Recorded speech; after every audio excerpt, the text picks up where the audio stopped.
What happens when a single father accidentally walks in on a billionaire CEO at her most vulnerable moment?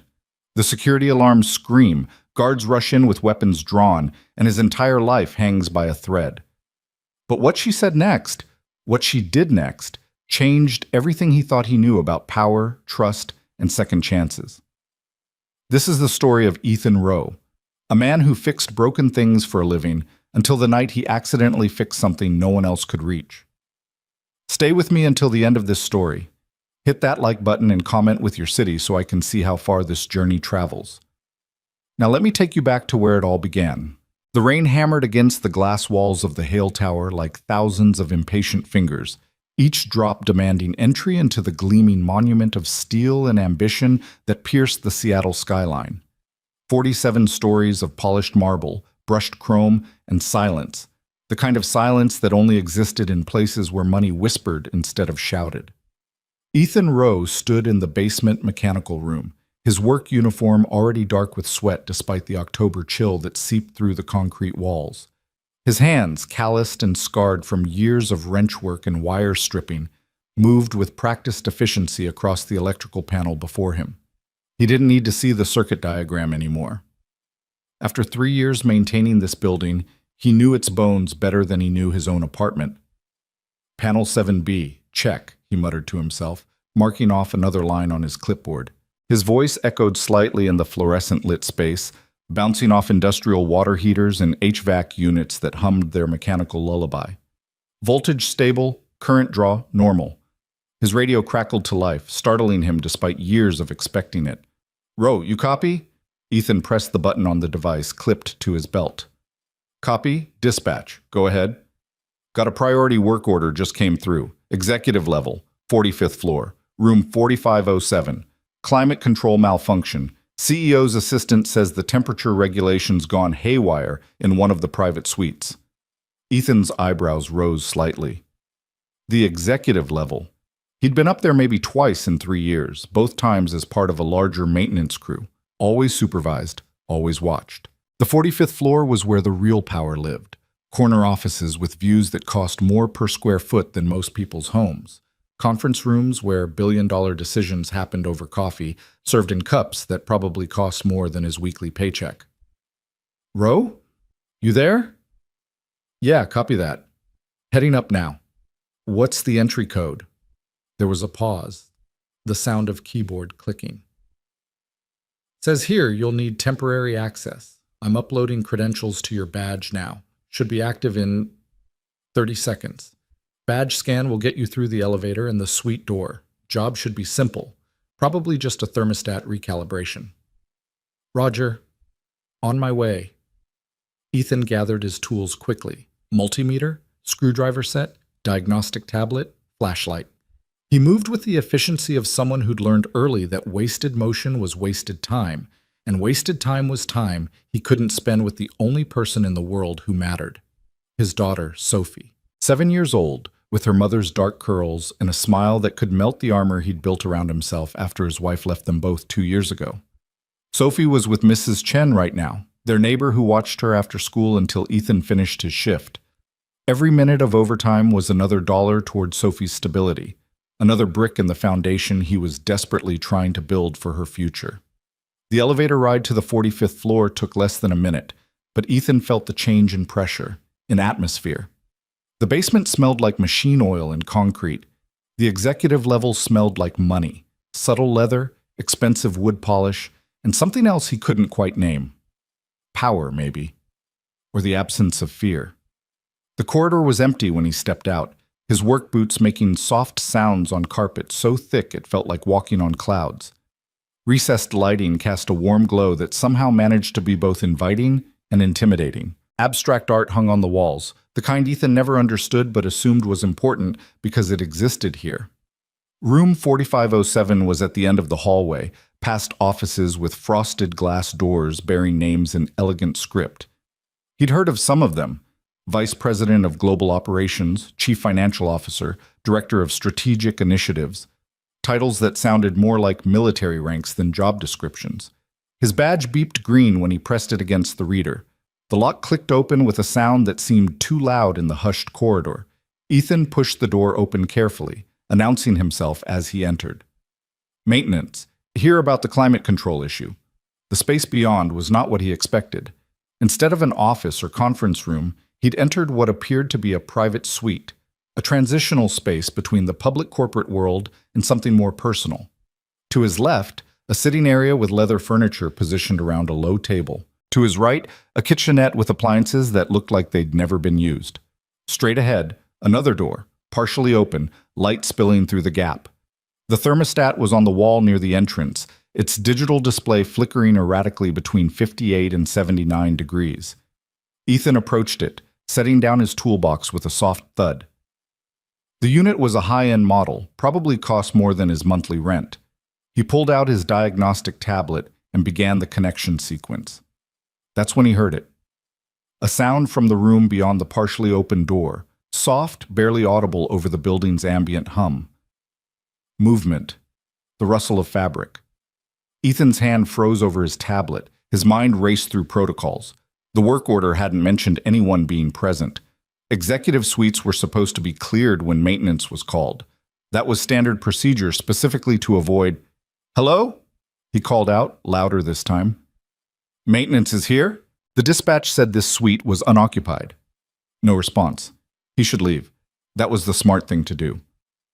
Radio dispatch. Report the discrepancy. Wait for clarification.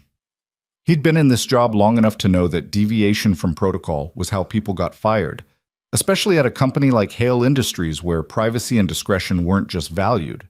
They were weaponized. But the temperature reading on the malfunctioning thermostat caught his eye again. 58 degrees.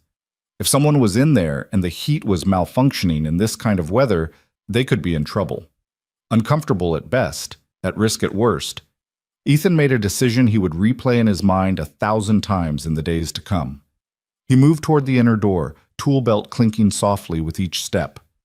"I'm coming in to check the climate control system," he announced clearly. "If someone's in there, please let me know. I don't want to..." He pushed the door open. Time fractured into slow-motion fragments. The room beyond was a private changing area, elegant, minimalist, clearly designed for someone who valued function over ostentation. A full-length mirror dominated one wall. A wardrobe stood open, revealing suits and dresses in muted colors. And in the center of it all, turning toward him with an expression that began as surprise and transformed instantly into something harder, more guarded. A woman. But not just any woman. Ethan's breath caught in his throat as recognition slammed into him like a physical force. Vivian Hale. The Vivian Hale, CEO of Hale Industries, one of the youngest self-made billionaires in the country. The woman whose face appeared in Forbes and Fortune and the Wall Street Journal.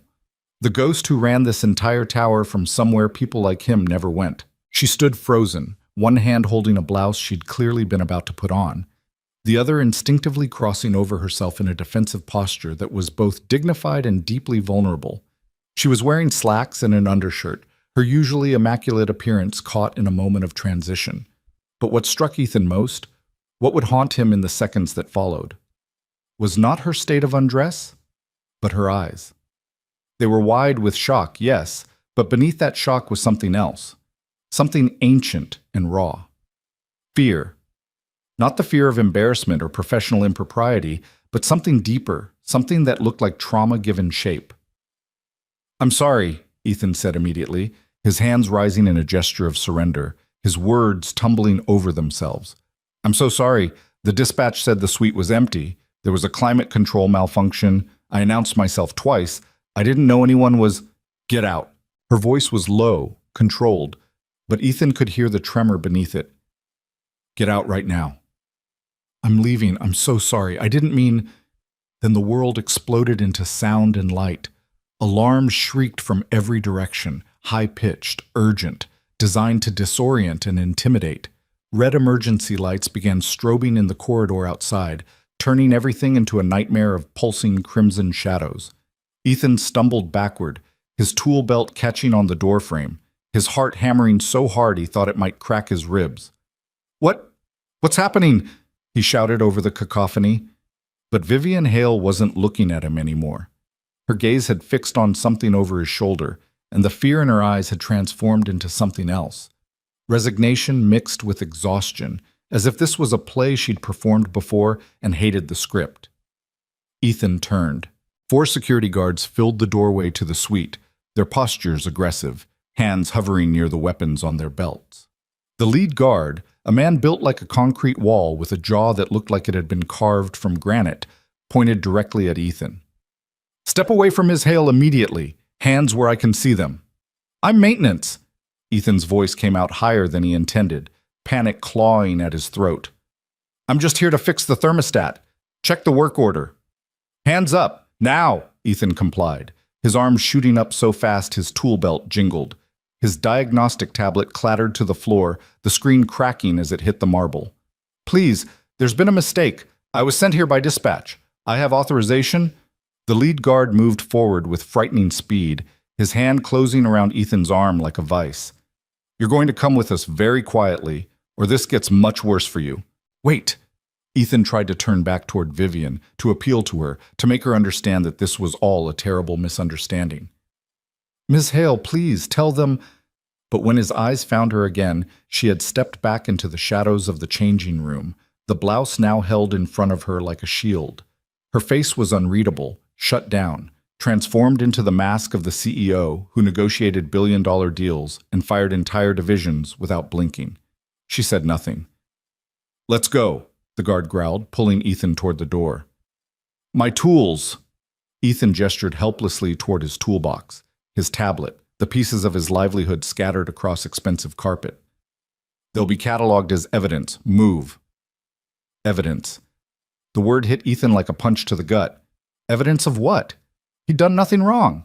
He'd followed a work order, announced himself, tried to do his job. How had a simple maintenance call turned into this? The guards marched him down the corridor, one on each side gripping his arms, 2 following behind. The alarm had stopped, but the silence that replaced it was somehow worse, heavy with judgment, with the weight of consequences he couldn't yet see but could feel approaching like a storm.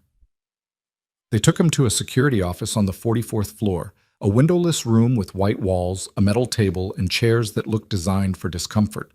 One of the guards pushed him down into a seat, while another positioned himself by the door, arms crossed, expression carved from stone. "Stay here. Don't move. Don't touch anything. Someone will be with you shortly to sort this out." "Sort what out?" Ethan's voice cracked. "I didn't do anything wrong. Check the dispatch logs. Check my badge authorization. I was sent there." The door closed, cutting off his words. A lock clicked into place. Ethan sat in the chair, his legs suddenly weak, his hands trembling. He pressed his palms flat against the metal table, trying to ground himself, trying to think. What had just happened? He'd walked in on his boss. No, not his boss. His boss's boss's boss's boss.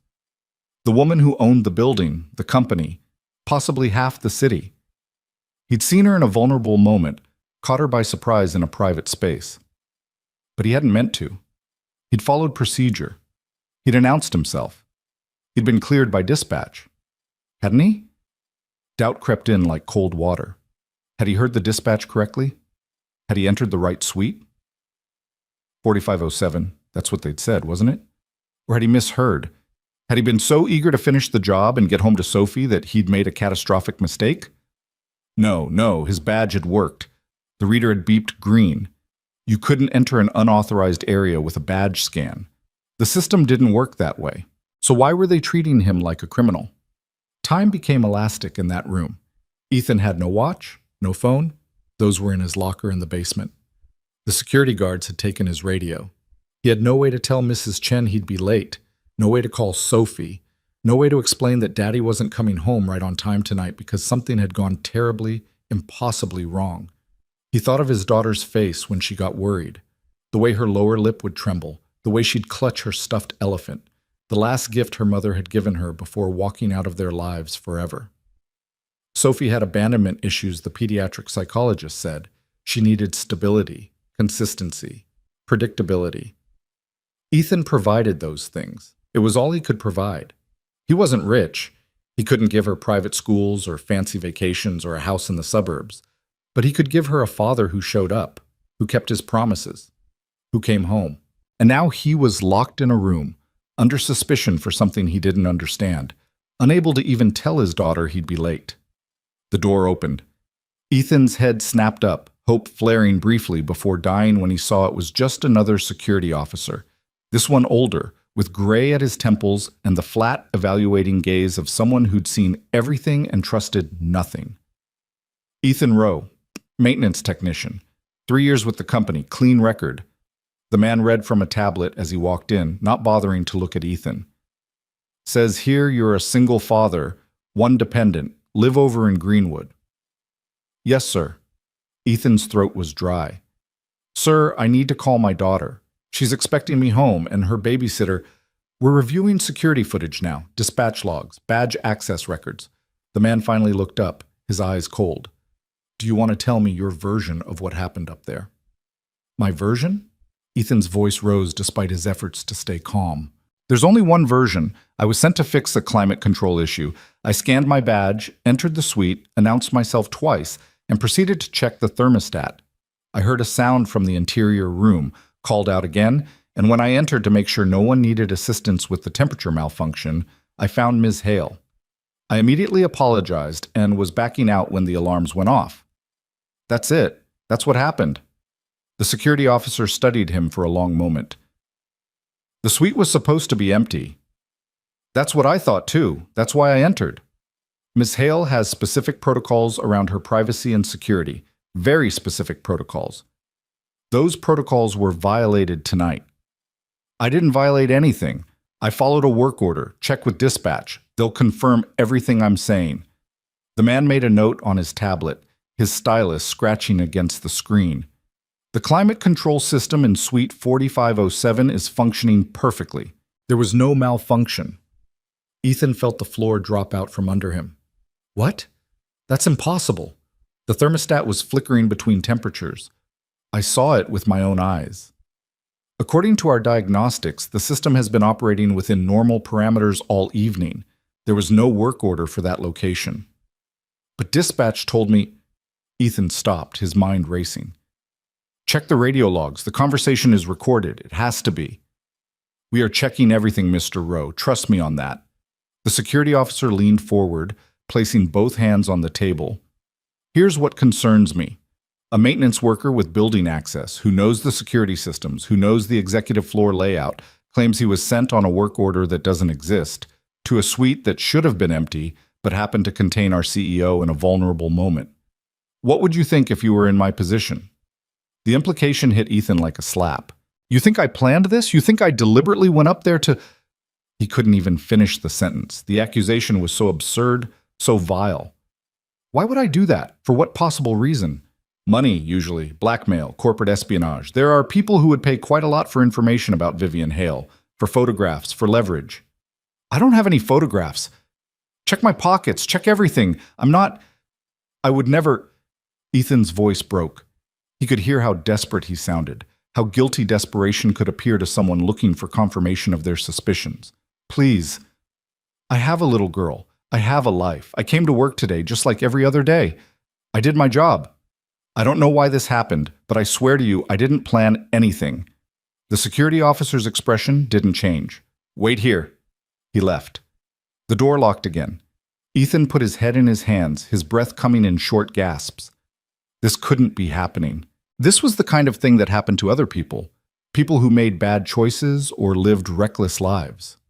Not to him. He was careful. He followed rules. He stayed invisible specifically to avoid situations like this. But invisibility offered no protection when you accidentally stumbled into the wrong room at the wrong time. Minutes or hours later, Ethan had lost all sense of time. The door opened again. He looked up, expecting the security officer. Instead, a woman in an expensive suit entered, carrying a slim leather portfolio. She had the kind of polished appearance that spoke of corner offices and six-figure salaries, her dark hair pulled back in a style that was both professional and severe. Mr. Rowe, I'm Elizabeth Hale, General Counsel for Hale Industries. I need to ask you some questions. A lawyer. They'd sent a lawyer. Ethan's stomach dropped. I should probably have a lawyer too then. That is absolutely your right. However, I'm not here in an adversarial capacity at the moment. I'm simply trying to establish the facts of what occurred tonight. You're not under arrest, you're not being charged with anything, but we do need to understand what happened. Ethan searched her face for clues about his fate. She was giving nothing away, her expression neutral, professional. The security officer said there was no work order, but I swear, dispatch called me. They gave me the suite number, the access code, everything. Elizabeth opened her portfolio and pulled out a single sheet of paper. This is a transcript of all radio communications from the dispatch station this evening. Your name appears 3 times. None of those communications involve Suite 4507 or the executive level. She slid the paper across the table. Ethan stared at it, his eyes scanning the lines of text, searching for the conversation he knew had happened. But she was right. There was nothing. The last entry with his name was from an hour earlier, confirming completion of the basement electrical inspection. "That's impossible," he whispered. "I remember the conversation. I remember every word." "Do you use any medications, Mr. Rowe? Anything that might affect memory or perception?" "No, I'm not. I didn't imagine this. Someone called me on that radio. Someone gave me that work order." Elizabeth made a note. "Your badge access shows you entered the executive level elevator at 6:47 p.m. You were granted temporary access credentials at 6:45 p.m. Those credentials were uploaded to your badge from a terminal in the security office." Hope flared in Ethan's chest. "See? That proves someone authorized me to go up there. It proves someone with access to the security system uploaded credentials to your badge. What it doesn't prove is who or why." Elizabeth's gaze sharpened. "Mr. Rowe, do you have any enemies in this company? Anyone who might want to cause problems for you?" "Enemies? No. I barely know anyone outside my department. I keep to myself, do my work, go home. That's it." "What about Ms. Hale? Have you had any previous interactions with her? Any reason to seek her attention or wish her harm?" "I've never even seen her before tonight." Ethan's voice rose. "I mean, I've seen her picture in the company newsletter, but that's it. I don't travel in the same world as people like her. Why would I?" Elizabeth studied him for a long moment, her eyes calculating. Then she closed her portfolio with a soft snap. "Here's the situation, Mr. Rowe. Someone orchestrated what happened tonight. Someone with knowledge of security protocols, access to the badge system, and the technical ability to spoof radio communications. That someone created a scenario that placed you in Suite 4507 at the exact moment Ms. Hale was there. The question is whether that someone was you or whether you were used as an unwitting instrument." The words hung in the air like smoke. Ethan's mind reeled. Someone had done this deliberately? Someone had used him as a weapon against Vivian Hale? Who would do that, and why? That's what we need to determine. Elizabeth stood, smoothing her suit jacket. "You're free to go for now, Mr. Rowe, but you're suspended from duty pending the outcome of our investigation. You'll surrender your badge and building access. You'll make yourself available for further questioning if needed, and you will not, under any circumstances, attempt to contact Ms. Hale or anyone on the executive floor. Do you understand?" "I'm suspended? But I didn't do anything wrong." "You were present in a private suite without authorization, regardless of how you came to be there. That's a serious security breach. Until we establish definitively what happened, you cannot continue working in this building. I'm sorry, but this is non-negotiable." Ethan felt his world crumbling.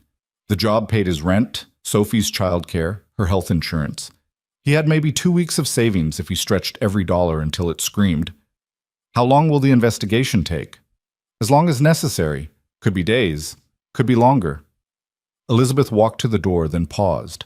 Something that might have been sympathy flickering across her professional mask. "For what it's worth, Mr. Rowe, your record is spotless. You've never had so much as a minor policy violation in 3 years. That counts for something. But this situation is delicate, and we need to be absolutely certain about what happened before any decisions are made about your employment." She left. A different security guard appeared moments later to escort Ethan back to the basement level. They collected his personal belongings from his locker, his phone, wallet, jacket, the lunchbox Sophie had decorated with stickers. They took his badge, his radio, his keys to the maintenance rooms he'd accessed 1,000 times. They walked him out through the loading dock, avoiding the main lobby where his coworkers might see, where questions might be asked. The rain had intensified, turning the Seattle evening into a gray wall of water that soaked through Ethan's jacket in seconds. He stood on the loading dock, staring at the city lights that blurred through the downpour, and pulled out his phone. 7 missed calls from Mrs. Chen.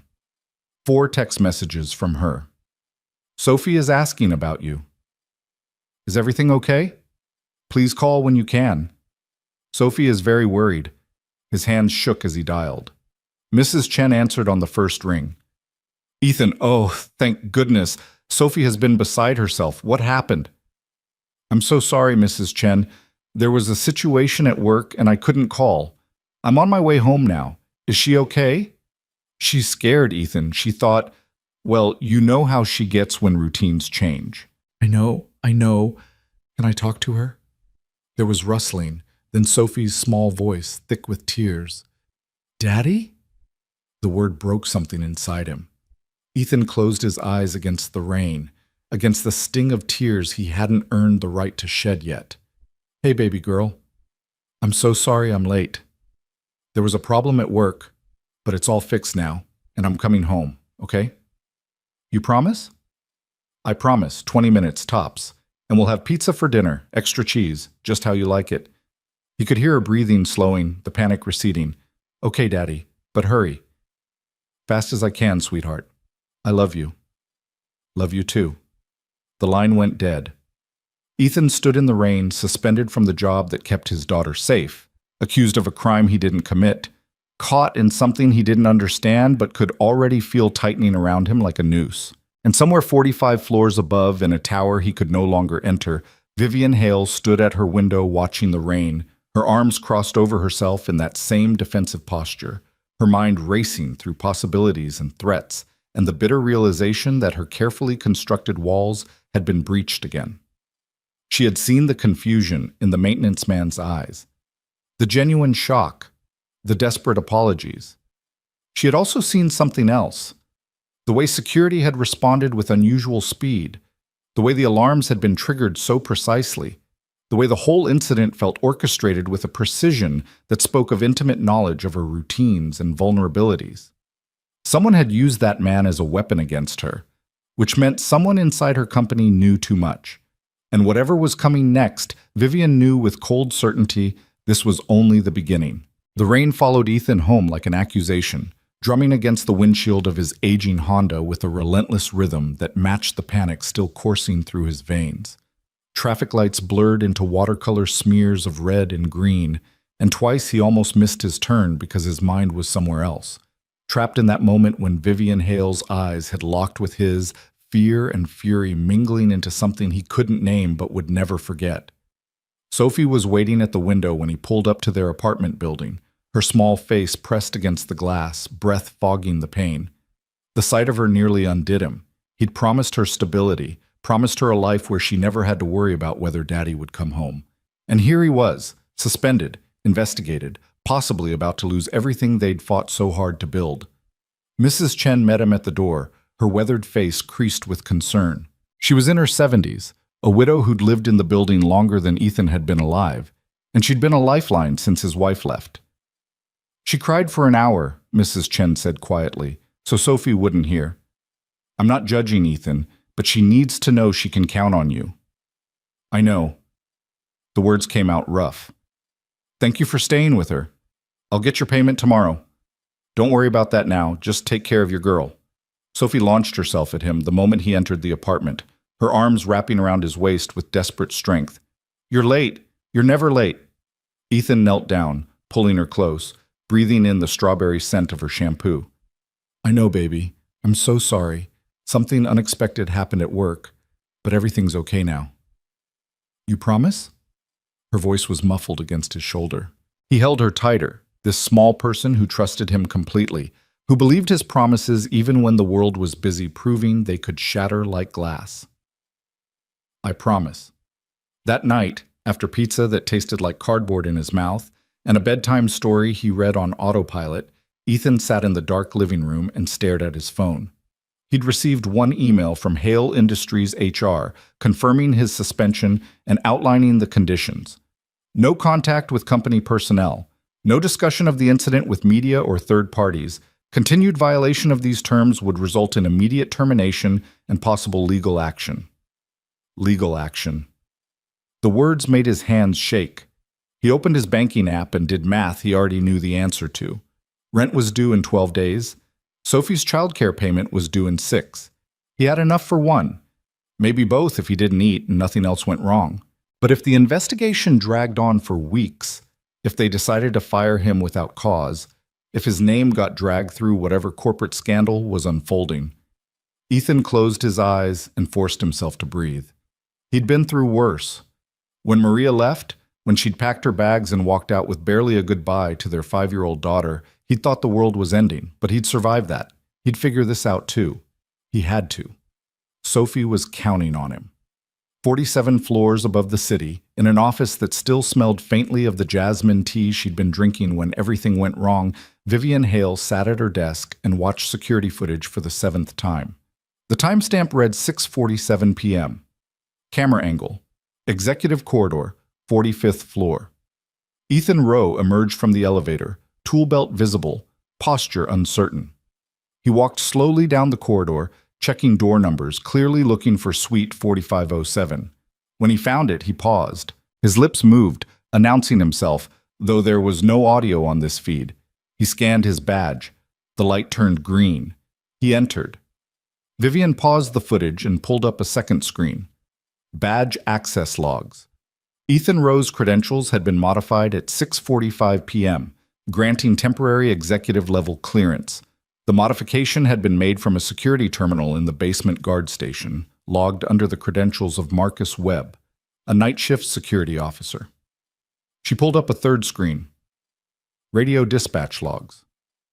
Nothing. No record of any communication with Ethan Rowe about Suite 4507 or climate control issues. Vivian sat back in her chair, fingers drumming against the armrest, mind moving through the puzzle with the same ruthless efficiency she'd applied to every problem since she'd clawed her way out of a childhood that still visited her in nightmares. Someone had orchestrated this. Someone with access, knowledge, and a reason to want her vulnerable. The question was why. Her intercom buzzed. "Ms. Hale? I know it's late, but Marcus Webb is here. Security brought him up as you requested." Vivian pressed the button. "Send him in." The security guard who entered looked more confused than worried, his expression that of a man who'd been pulled from his dinner break without explanation. He was in his 50s, average build, with the kind of face you'd forget 5 minutes after meeting. "Ma'am? They said you wanted to see me?" "Sit down, Marcus." Vivian gestured to the chair across from her desk, noting the way he glanced around the office. Not nervous, just curious, like he'd never been up here before. "Do you know why you're here?" "No, ma'am. I mean, they mentioned something about badge access protocols, but I follow all procedures. I've never had a write-up in 8 years. According to our logs, at 6:45 p.m. tonight, you used your credentials to modify the badge access for an employee named Ethan Rowe. You granted him temporary clearance to the executive level. Do you remember doing that?" Marcus's eyebrows rose.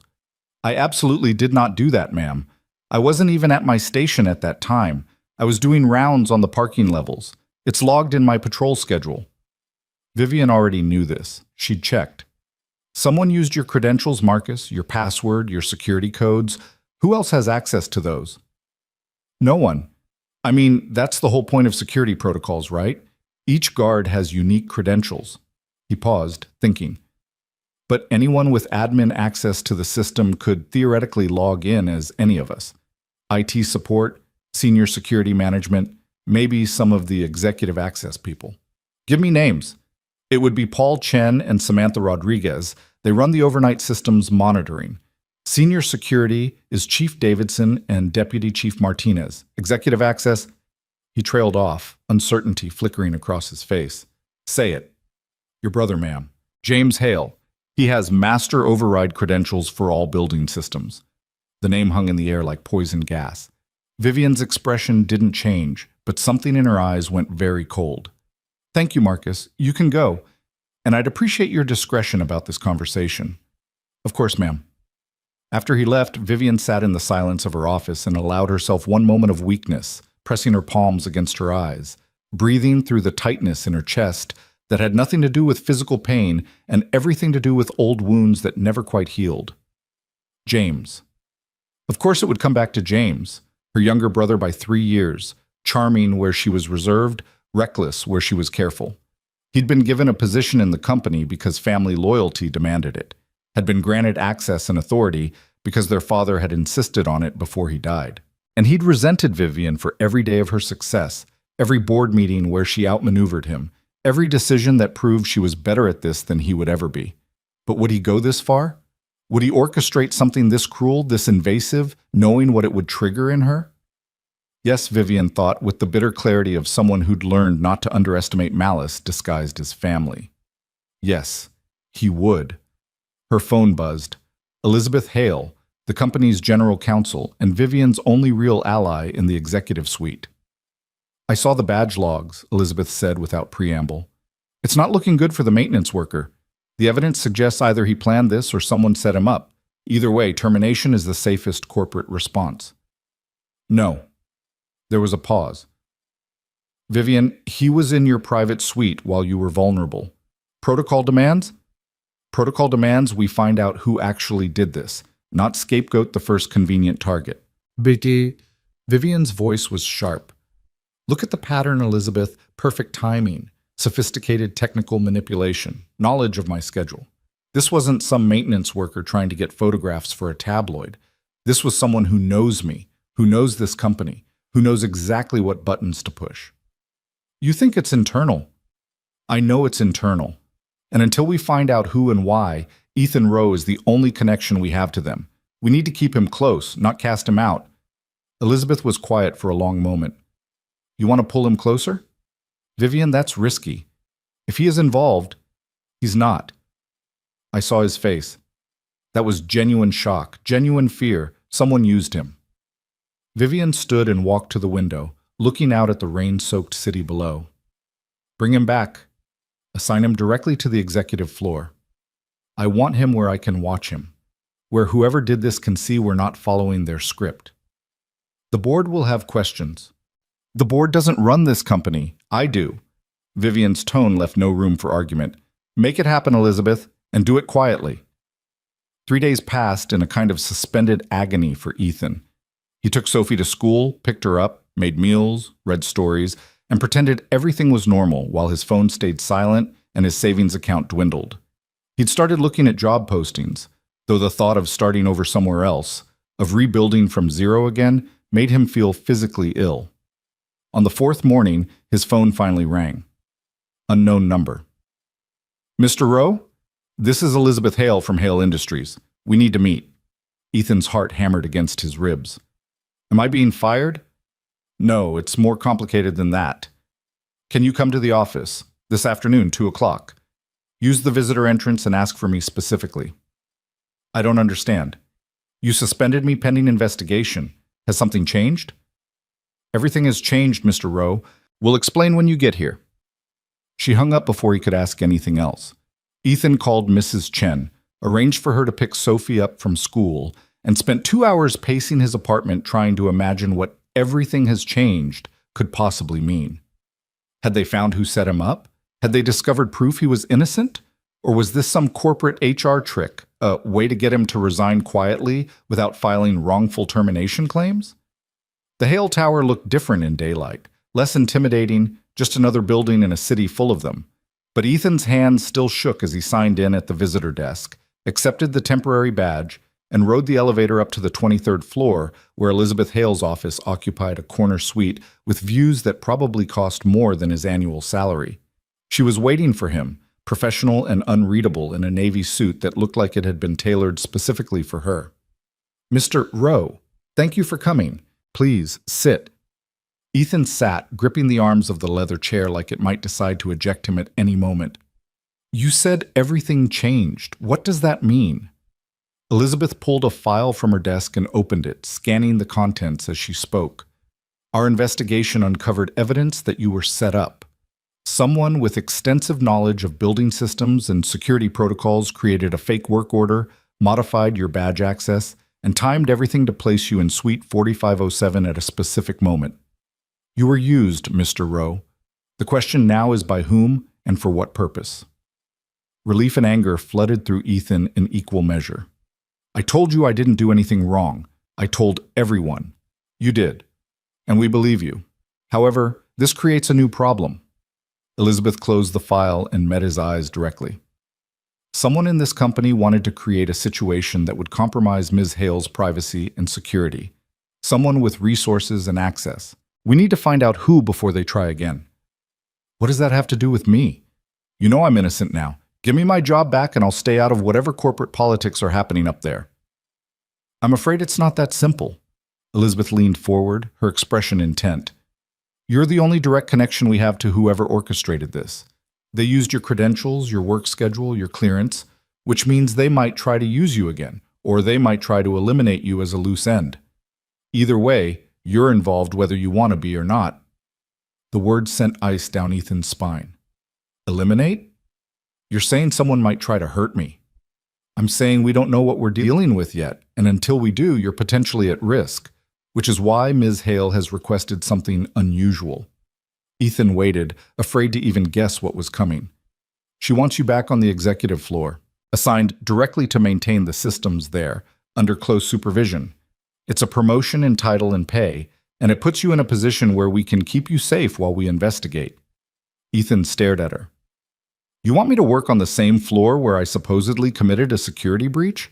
Where the incident happened? That doesn't make any sense. It makes perfect sense if you understand the strategy. Whoever did this expected you to be fired, discredited, maybe even prosecuted. By keeping you employed and elevating your position, we're sending a message that their plan failed. And if they try again, we'll be watching. You want to use me as bait. Elizabeth didn't deny it. We want to protect our CEO and find whoever is threatening her. You can help us do that. And in return, you get job security, a substantial raise, and the assurance that when this is over, your record will be completely clear. Any reference checks, any background inquiries, they'll see nothing but an exemplary employee who is trusted with sensitive responsibilities. Ethan's mind raced. A raise would solve his financial problems. Job security would let Sophie have the stability she needed. But working on the executive floor, potentially in proximity to Vivian Hale after what happened. Does she know about this plan? Ms. Hale, is she okay with having me there? It was her idea, Mr. Rowe. She specifically requested you. That information hit Ethan harder than anything else. Vivian Hale, the woman he'd seen in her most vulnerable moment, the woman whose fear he'd witnessed, wanted him close. Either she truly believed he was innocent, or this was an elaborate trap he was too desperate to see through. I have a daughter, Ethan said slowly. She's 7. Her mother left us, and she has anxiety about people disappearing. If this puts me in danger, if something happens to me because I'm caught up in some corporate power struggle, we will do everything possible to ensure your safety. That's not an empty promise, Mr. Rowe. Ms. Hale takes this very seriously. Ethan thought of his dwindling bank account, the rent notice that would come in 8 days, Sophie's face when he'd promised her everything would be okay. He thought of the alternative, rejecting this offer and trying to find work somewhere else with a suspension on his record, even if they claimed it would be cleared later. What exactly would I be doing? On the executive floor. Standard maintenance work, but with exclusive access to the executive suite systems. Climate control, electrical, security integration monitoring. You'd report directly to building operations, but you'd also be logging any anomalies, any unusual access requests, anything that seems out of place. And you'd be attending regular briefings with security. When would this start? Tomorrow, if you accept. Your salary would increase by 40% with immediate effect. And Mr. Rowe? Elizabeth's expression softened slightly. For what it's worth, I've seen the footage from that night. I know you announced yourself, followed procedure, tried to do the right thing. You got caught in something that wasn't your fault. This is a chance to help make it right. Ethan closed his eyes and saw Sophie's face, heard her asking him to promise he'd come home. 40% more salary could change their lives. Could mean a bigger apartment, better childcare, maybe even saving for her future instead of just surviving day to day. I'll do it, he said finally. But I have conditions. I need to be able to leave exactly at 6 p.m. unless there's an absolute emergency. My daughter depends on that routine. And I want everything documented, every order I'm given, every task I complete. If this goes wrong, I need proof I was following instructions. That's more than fair. We'll put it all in writing. Elizabeth stood, extending her hand. Welcome back, Mr. Rowe. Report to the executive floor reception at 8 a.m. tomorrow. Someone will be there to orient you. The handshake felt like sealing a deal with implications he couldn't fully understand yet. But Ethan shook anyway because sometimes the only way forward was through, even when you couldn't see where the path led. That evening, he told Sophie they were celebrating. He took her to the pizza place with the arcade games she loved, let her play until her quarters ran out, and watched her laugh without shadows in her eyes. When she asked why they were celebrating, he said his job had gotten better, which was technically true, even if it wasn't anywhere close to the full truth. Does this mean we can get a puppy? She asked hopefully. Not yet, baby, but maybe someday soon. She accepted this with the resilience of a child who'd learned to take what she could get. I'm glad you're not sad anymore, Daddy. You were sad before. Ethan pulled her close, breathing in her strawberry shampoo, feeling the weight of everything he was trying to protect. I'm okay, sweetheart. Everything's going to be okay. The next morning, Ethan arrived at the executive floor reception exactly at 8 a.m., badge scanning him through with a quiet beep that somehow sounded different than before, more permanent, more consequential. The receptionist, a woman in her 30s with kind eyes and perfectly styled hair, smiled at him. You must be Ethan Rowe. I'm Amanda Pierce. I'll be your primary contact for scheduling and coordination. She handed him a tablet and a new badge. This has your updated credentials and access permissions. You'll have clearance for all executive floor maintenance areas, including the private suites, but with the following conditions. You must announce yourself at every entry, you must log every access in this tablet, and you must never enter any space where the privacy indicator is active. Understood? Understood. Your workstation is down the hall, third door on the left. It's a small office, but it has everything you'll need: tools, diagnostic equipment, direct access to the building management system.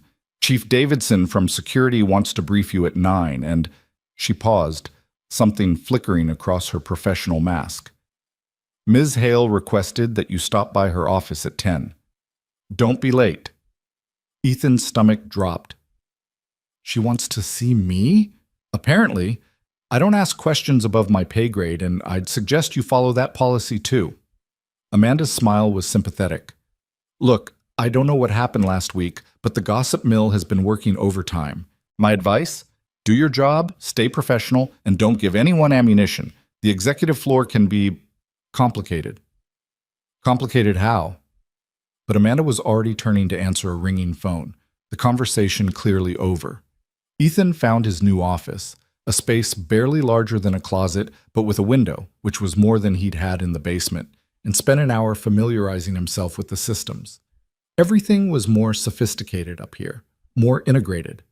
The building management software gave him access to real-time data on every system in the executive suites, temperature controls, lighting, security integration points.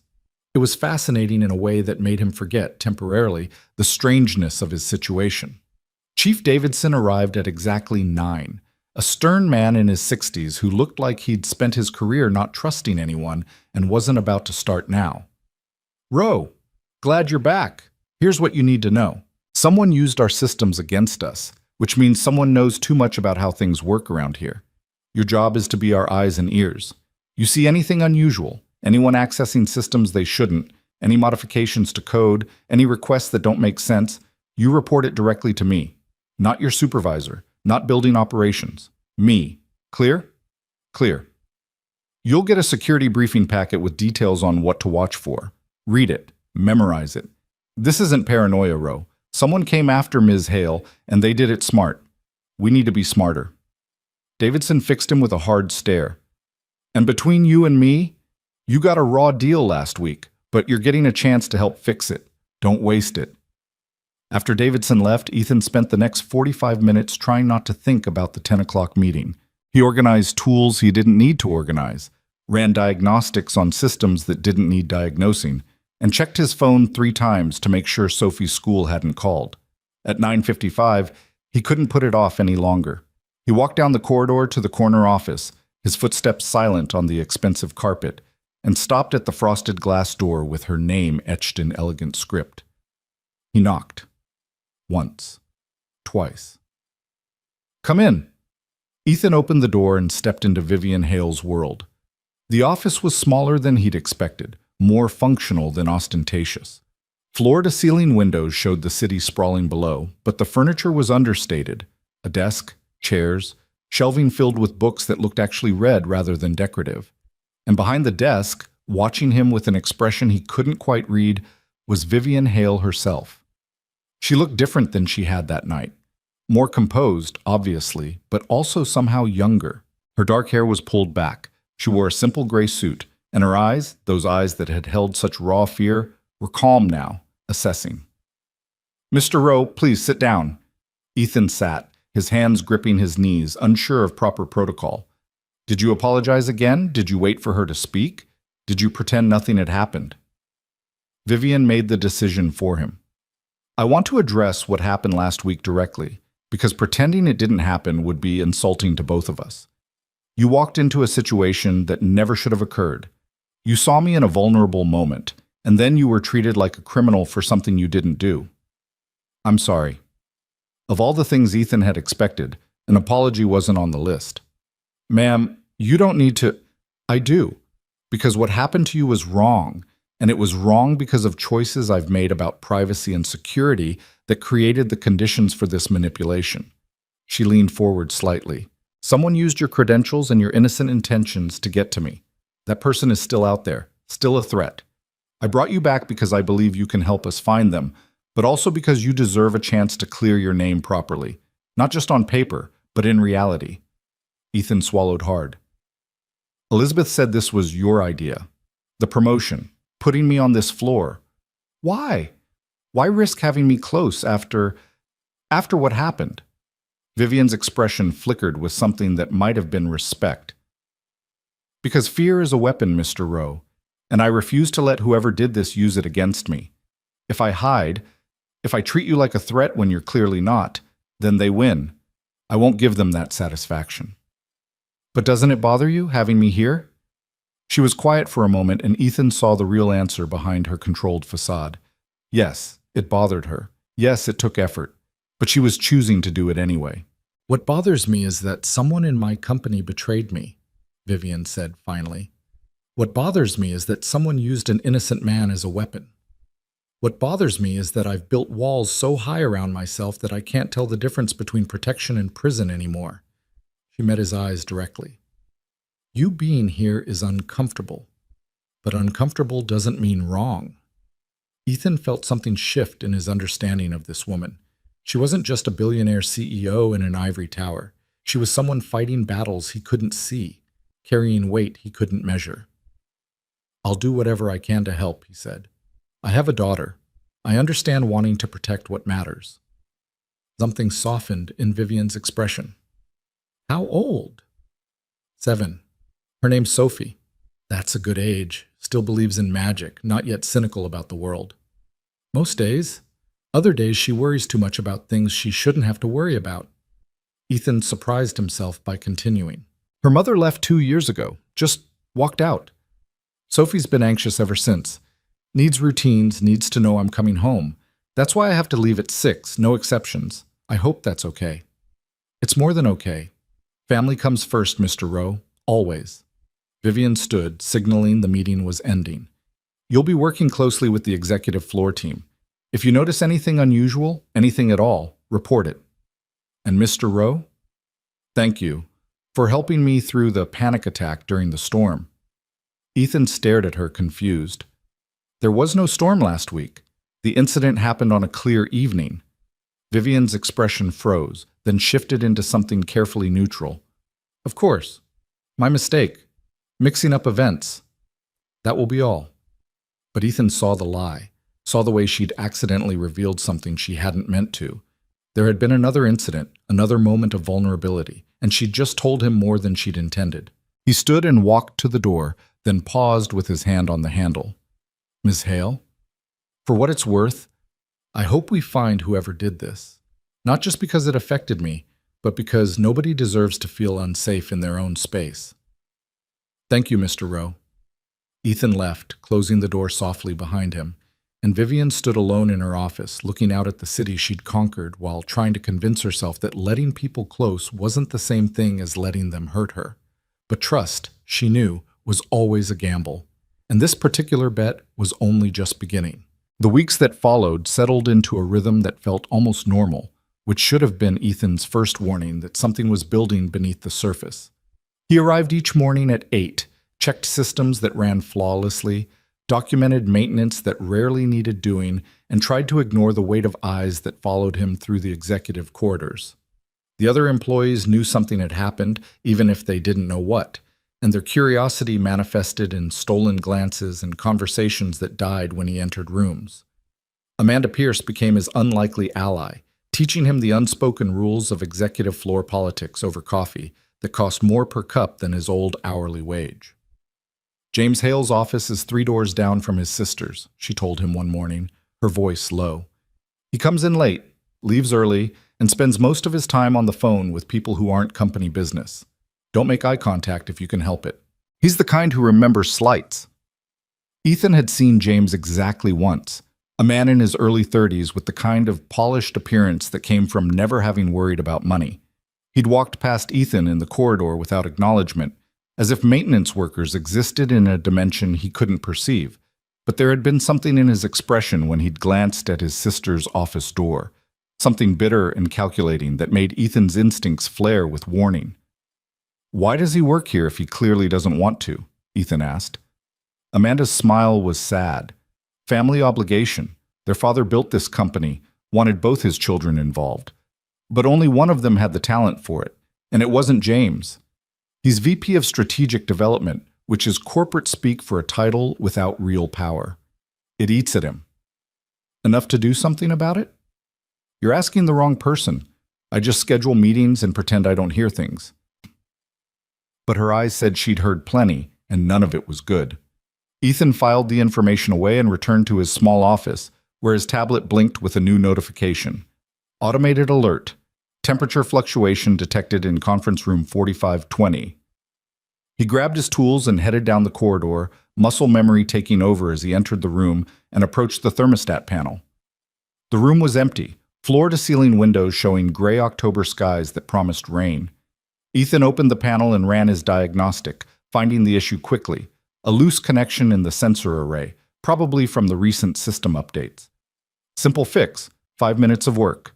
He was closing the panel when the lights went out. Not just in the conference room.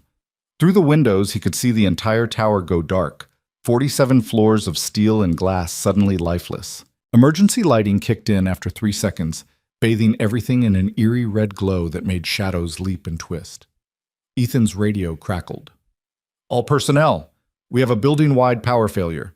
Generator backup is active on critical systems only. Remain in your current locations until further notice." He moved toward the door, intending to return to his office, when he heard it. A sound from the corridor, faint but unmistakable. Someone breathing hard, fast, the kind of breathing that came with panic. Ethan stepped into the hallway and followed the sound. It led him to a door marked Conference Room 4525, Private. The breathing was coming from inside, louder now, interspersed with small sounds that might have been words but weren't quite coherent. He knocked softly. "Hello? Are you okay in there?" No answer, just that desperate breathing and a thud like someone hitting a wall. Ethan tried the handle. Locked. His badge wouldn't work without power to the electronic systems, but the breathing was getting worse, hyperventilating now, and every instinct screamed that someone was in trouble. "I'm going to get help," he called through the door. "Just hold on." "No." The word was barely audible, choked. "Don't. Can't." Ethan recognized that voice. His stomach dropped. "Ms. Hale, is that you?" A sound that might have been a scent, might have been a sob. Ethan pressed his ear against the door and heard her sliding down the wall, heard the edge of true panic in her breathing. She was trapped in there, and the darkness had triggered something in her that was beyond reason. He looked around desperately. The emergency lighting provided visibility but no power to the locks. His mind raced through options, find security, but that could take 10 minutes in the chaos of a building-wide power failure. Call for help on his radio, but that would bring an audience to something Vivian clearly wanted private. Break the door, but that was mahogany that cost more than his car. Or use the maintenance override. Every conference room had a manual release on the inside, but there was also an external emergency access panel hidden in the corridor wall panels. It was against protocol to use it without authorization, could get him fired if this went wrong. But that breathing through the door was getting worse, and Ethan couldn't just stand there and do nothing. He found the panel 3 feet from the door, pried it open with his multi-tool, and triggered the manual release. The lock clicked open with a sound like a gunshot in the quiet corridor. Ethan pushed the door open slowly, calling out as he entered. "Miss Hale, it's Ethan Rowe from maintenance. I'm coming in to help. Just me, nobody else." The conference room was larger than the others, clearly meant for important meetings. And in the corner, illuminated by the red emergency lights, Vivian Hale sat with her back against the wall, knees pulled to her chest, hands pressed over her ears, eyes squeezed shut. She looked nothing like the composed CEO he'd spoken with weeks ago. She looked terrified, lost in something that existed only in her mind but was no less real for that. Ethan crouched several feet away, keeping his distance, keeping his voice low and steady. "Ms. Hale, my name is Ethan. I'm here to help. You're safe. The power went out, that's all. Just a technical failure. Emergency crews are working on it right now." No response. Her breathing was ragged, her whole body shaking. "I have a daughter named Sophie," Ethan continued, using the same voice he used when Sophie woke from nightmares. "She's 7 years old and she gets scared sometimes too. When she does, I tell her to focus on 5 things she can see, 4 things she can touch, 3 things she can hear. It helps her brain remember where she really is. Would you like to try that?" Vivian's eyes opened slightly, unfocused, but some awareness flickered there. 5 things you can see," Ethan said gently. "Take your time, there's no rush. What can you see right now?" Her voice came out rough, broken. Red lights." "Good, that's 1. What else?" The table. Conference table." "Perfect, that's 2. 3 more. You're doing great." Slowly, painfully, Vivian worked through the list. The chairs, the windows, Ethan himself sitting across from her like he had all the time in the world. By the time she reached the touching exercise, the wall behind her, the fabric of her jacket, the cold floor, her breathing had started to even out. 3 things you can hear," Ethan prompted. "Your voice." She paused, listening. "The building. The wind outside." Another pause. "My own heartbeat." "That's 4. You get bonus points." Ethan's lips quirked into a small smile. "How are you feeling now?" Vivian was quiet for a long moment, her eyes closed again, but this time in concentration rather than panic. "Embarrassed, angry at myself, grateful you're here, confused about why you're here. Power failure trapped you in a locked room. I heard you from the corridor and used the emergency override to get the door open. Probably broke about 6 protocols doing it, but I figured your safety was more important than my job security. You keep making that choice." Vivian's voice was steadier now, though she hadn't moved from her position against the wall. "Helping me at your own risk. Not really a choice when someone needs help. It's just what you do. Most people don't." She finally looked at him directly, and Ethan saw exhaustion in her eyes that went beyond this incident. Most people see weakness and exploit it, or they see it and turn away because it makes them uncomfortable. I'm not most people. I'm just a guy who fixes broken things. And right now, the thing that's broken is the power grid. So if you're feeling steadier, I should probably go see what I can do about that. Wait! Vivian pushed herself to her feet, using the wall for support, and Ethan stood too, ready to catch her if she faltered. But she steadied herself, brushing invisible dust from her suit in a gesture that was pure habit. You can't tell anyone about this, about what you saw. I wasn't planning to. I'm serious, Ethan. If word gets out that I have panic attacks, that I'm vulnerable like this, the board will use it against me. My brother will use it against me. I've worked too hard to let this ruin everything. Then it stays between us. I swear. Ethan met her eyes. But Ms. Hale, having panic attacks doesn't make you weak. It makes you human, and there's no shame in being human. Something in her expression cracked, just slightly, before she rebuilt the walls. You should go. Check the power systems. I'll be fine. Ethan wanted to argue, wanted to make sure she was really okay, but he recognized dismissal when he heard it. He moved toward the door, then paused. The grounding exercise I used, it really does help Sophie when she's scared. If this happens again when I'm not around, maybe try it. 5 things you can see, 4 you can touch, 3 you can hear, 2 you can smell, 1 you can taste. It reminds your brain where you really are instead of where the fear tells you you are. Thank you, Vivian said quietly. And Ethan, thank you for not making this harder than it had to be.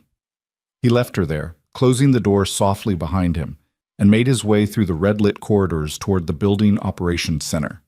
His mind was already compartmentalizing what had happened, filing it away under things we don't talk about, right next to every other private moment he'd witnessed in 3 years of maintenance work. People forgot that maintenance workers saw everything. They forgot that invisible people heard conversations, witnessed breakdowns, knew secrets. Ethan had learned early to develop selective blindness, to be present but not intrusive, helpful but not presumptuous. It was a survival skill in a world where knowing too much could get you fired faster than knowing too little. The power came back 20 minutes later, the building thrumming back to life with a sound like a giant taking breath. Emergency protocols were lifted, and staff returned to normal operations with the kind of efficiency that came from expensive disaster planning. Ethan returned to his office and logged the incident, power failure, duration, emergency override used on conference room 4525 due to personnel safety concerns. He didn't mention who the personnel was. He didn't mention what he'd seen, just the facts, clinical and dry. His radio buzzed. "Roe, Chief Davidson wants to see you. His office, now." Ethan's stomach tightened. Had someone seen him enter that conference room? Had Vivian changed her mind about keeping this quiet? He made his way to Davidson's office, each step feeling heavier than the last. Davidson was waiting with another man Ethan didn't recognize, mid-40s, expensive suit, the kind of sharp eyes that missed nothing. "Roe, this is Daniel Park from our cybersecurity division. He has some questions about the power failure." Cybersecurity? Ethan's confusion was genuine. It was a power failure. What does that have to do with digital security? Park leaned against Davidson's desk, his posture casual but his attention laser-focused. Because the failure wasn't random. Someone hacked into our building management system and triggered a controlled shutdown. Very sophisticated, very targeted. They disabled backup systems, overrode safety protocols, and created a situation where certain areas of the building would be isolated and vulnerable. The implications hit Ethan like cold water. "You think this was another attack?" "We know it was another attack," Davidson said grimly. "And just like last time, it involved manipulation of systems you have access to, which means either you're the unluckiest employee in company history, or someone's very interested in making you look guilty." "Or I am guilty," Ethan said flatly. "That's what you're thinking, isn't it?" Park shook his head. "Actually, no. Your login credentials weren't used anywhere near the hack. The attack came from an external connection that piggybacked on our vendor maintenance portal. Clever, hard to trace, and way beyond the skill level of a building maintenance technician. No offense?" "None taken. So why am I here?" "Because you used an emergency override to access conference room 4525 during the blackout," Davidson said. "That room wasn't on any work order. You weren't supposed to be there, which means either you stumbled onto something or you were led there. Either way, we need to know what you saw." Ethan chose his words carefully. "I heard someone in distress. I used the override to check if they needed help. When I confirmed they were okay, I left and went to help with the power restoration. That's it." "Who was in the room?" "I didn't ask for identification. I just made sure they were safe and left."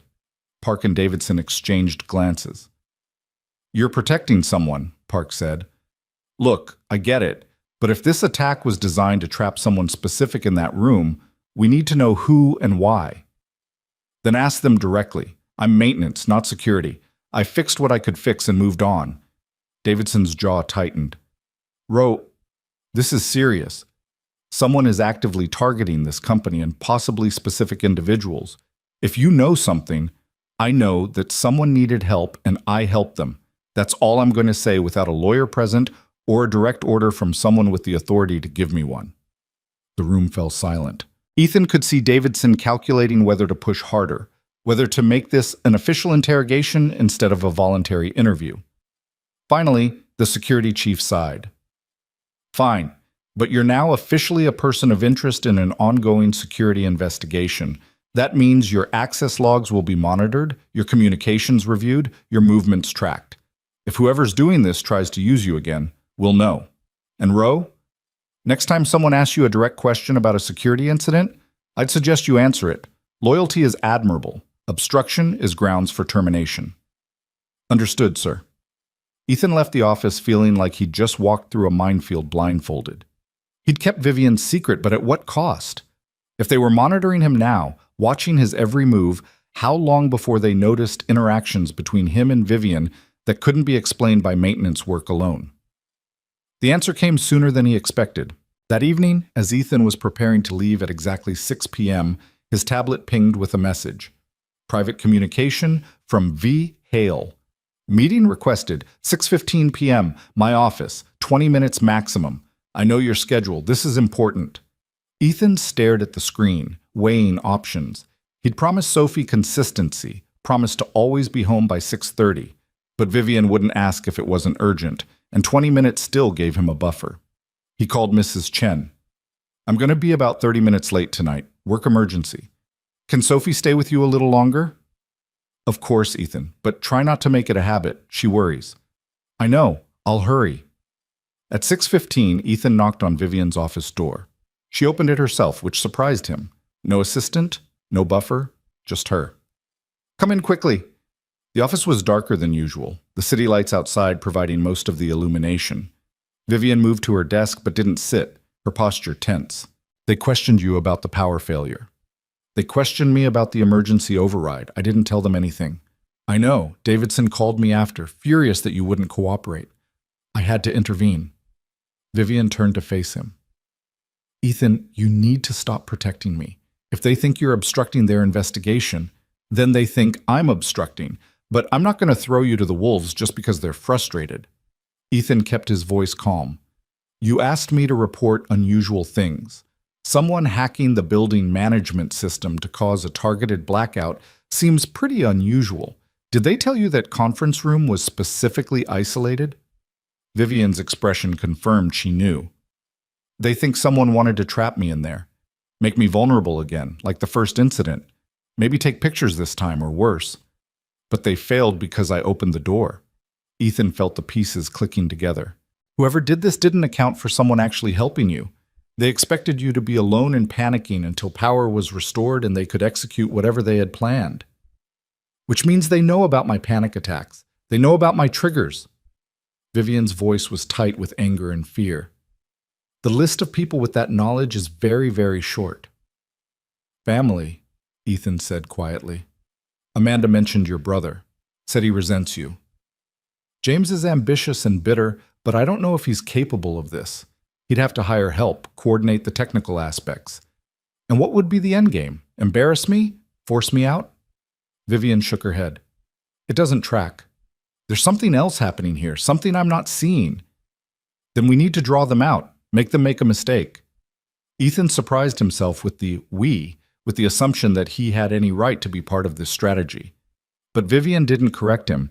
"I've been thinking the same thing, but it's risky. If we make the wrong move, if we tip them off that we know this is targeted, they'll either back off or escalate. And based on what I've seen, backing off doesn't seem like their style." Ethan glanced at his watch. 6:22, 8 minutes left. "What if we make it look like you're vulnerable again? Create an opportunity that seems perfect, but is actually a trap? Using me as bait?" Vivian's smile was grim. Elizabeth suggested the same thing. But the board would never approve it. Too risky, too much potential liability. "Then don't tell them. Tell them you're implementing new security protocols or something. But set up a situation where whoever's doing this thinks they have another chance. This time, we'll be ready." Vivian studied him for a long moment. Why are you doing this? You could just do your job, collect your paycheck, stay out of the corporate drama. Why put yourself in the middle of something that could destroy your career? Ethan thought of Sophie, of the way she'd looked when she asked if he was sad, of all the promises he'd made to protect her from a world that kept trying to prove promises were just words people said before they let you down. Because somebody has to. Because I saw what those panic attacks do to you, and nobody deserves to be hunted like that. And because, he paused, surprised by his own honesty. Because you gave me a second chance when you didn't have to.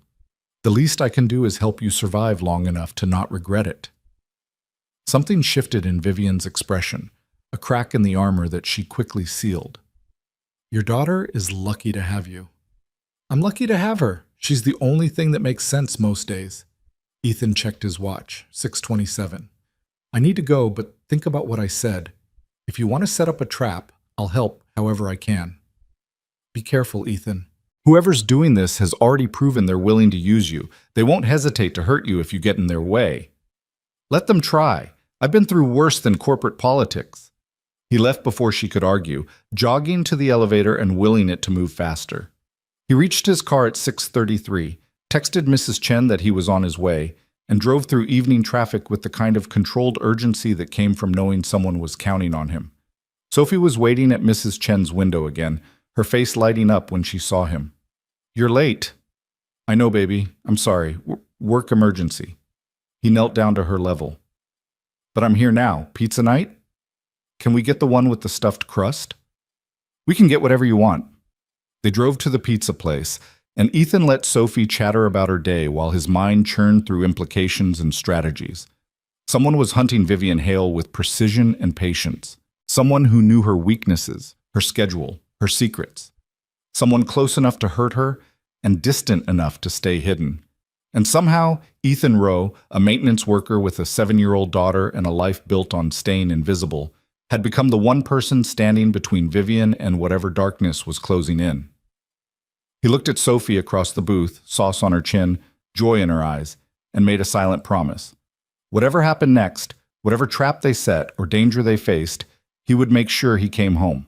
Every single night, no exceptions. Because Sophie needed him. And increasingly, though he barely understood how it had happened, Vivian Hale needed him too. The storm was coming. Ethan could feel it building, could sense the tension stretching toward a breaking point, and when it finally broke, when whoever was behind this made their next move, he would be ready. He had to be.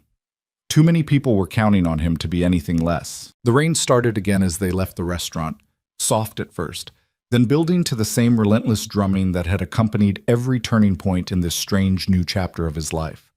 Sophie held his hand as they ran to the car, laughing at the water, innocent and trusting. Ethan held on tight and hoped that trust wasn't something he'd end up breaking after all. The plan came together over 3 days of careful choreography, each piece positioned with the precision of chess players who knew one wrong move could end the game. Vivian announced a late-night strategy meeting in conference room 4525, the same room where she'd been trapped during the blackout. The announcement went out through official channels, visible to anyone with access to the executive calendar system, which meant visible to whoever was watching. Ethan spent those 3 days installing what looked like routine security upgrades but were actually surveillance equipment hidden in smoke detectors, air vents, and the decorative molding that cost more than most people's cars. Daniel Park, from cybersecurity, worked with him, their conversations clipped and professional. Two people who didn't particularly like each other but respected competence when they saw it.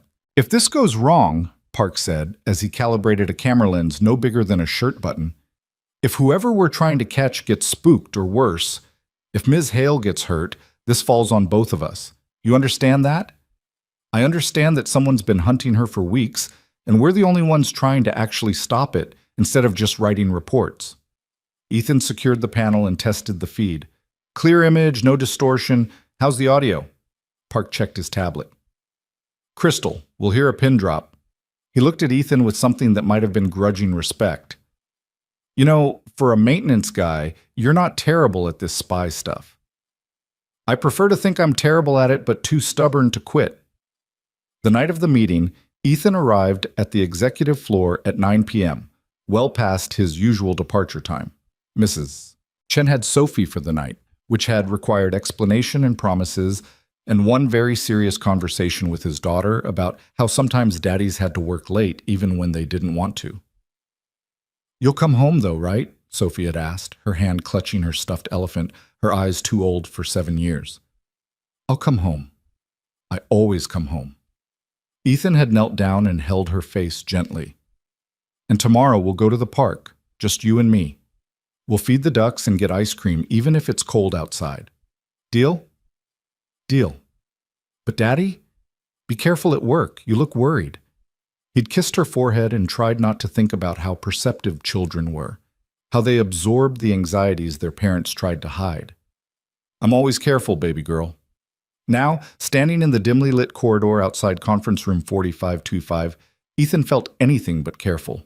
He felt exposed, vulnerable, like he was standing in an open field waiting for lightning to strike. Chief Davidson was positioned in the security office with a full tactical team on standby. Park was monitoring all digital systems from a remote location. Elizabeth Hale, the company's general counsel, was in her office with lawyers and documentation ready for whatever legal fallout might come.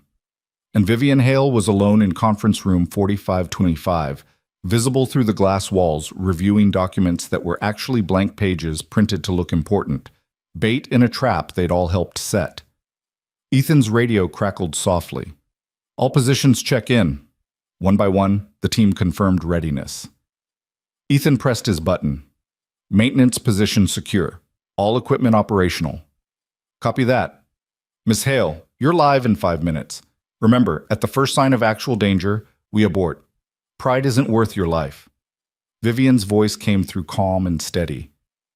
"Understood. Let's see who takes the bait." The minutes crawled past with excruciating slowness. Ethan stayed in his designated position, a maintenance closet with a clear view of the corridor and direct access to the conference room. His hand rested on the door handle, ready to move, his other hand gripping his radio.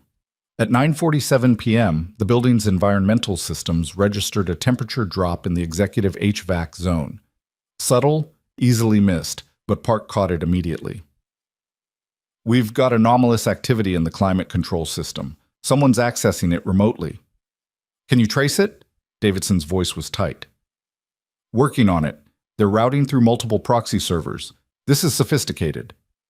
Ethan watched through the crack in his door as the lights in the corridor began to flicker. Not a full blackout like before, but a rhythmic dimming that created pools of shadow and uncertainty. He could see Vivian in the conference room, still seated, still apparently absorbed in her fake documents, but her posture had shifted slightly, coiled, ready. "Temperature in room 4525 dropping fast," Park reported. "Down to 62 degrees and falling. They're targeting her specifically." The tactical team leader's voice cut in. "Do we move?" "Not yet," Vivian said firmly. "Let them commit. We need to catch them in the act." Ethan's breath fogged in the suddenly cold air. The temperature was dropping everywhere now, not just in Vivian's room. Whoever was doing this had control of the entire floor's environmental systems. Through the crack in his door, he saw frost beginning to form on the windows. Then the elevator chimed. Everyone froze. That elevator required executive clearance after 9 p.m. Only a handful of people had the credentials to call it. The doors opened and James Hale stepped out. Ethan's stomach dropped. He'd suspected, they'd all suspected, but seeing it confirmed was different. James looked around the dimmed corridor like he owned it, which technically he partially did, and moved with the confidence of someone who believed they'd covered all their bases. "We've got visual on James Hale," Davidson said quietly. "Hold positions. Let's see what he does." James walked directly toward conference room 4525, and Ethan could see the moment Vivian noticed her brother through the glass. Her expression didn't change, but something in her eyes hardened. James knocked on the glass, his smile visible even from Ethan's distant position. Vivian stood and opened the door. "James, what are you doing here this late?" "I could ask you the same thing, sister," James's voice carried in the quiet corridor. "Working on another brilliant strategy to save the company? Or just trying to prove you don't need sleep like us mere mortals? If you came here to criticize my work ethic, you've wasted a trip." Actually, I came to talk. Without the board, without the lawyers, without all the people you surround yourself with, so you don't have to face family, honestly.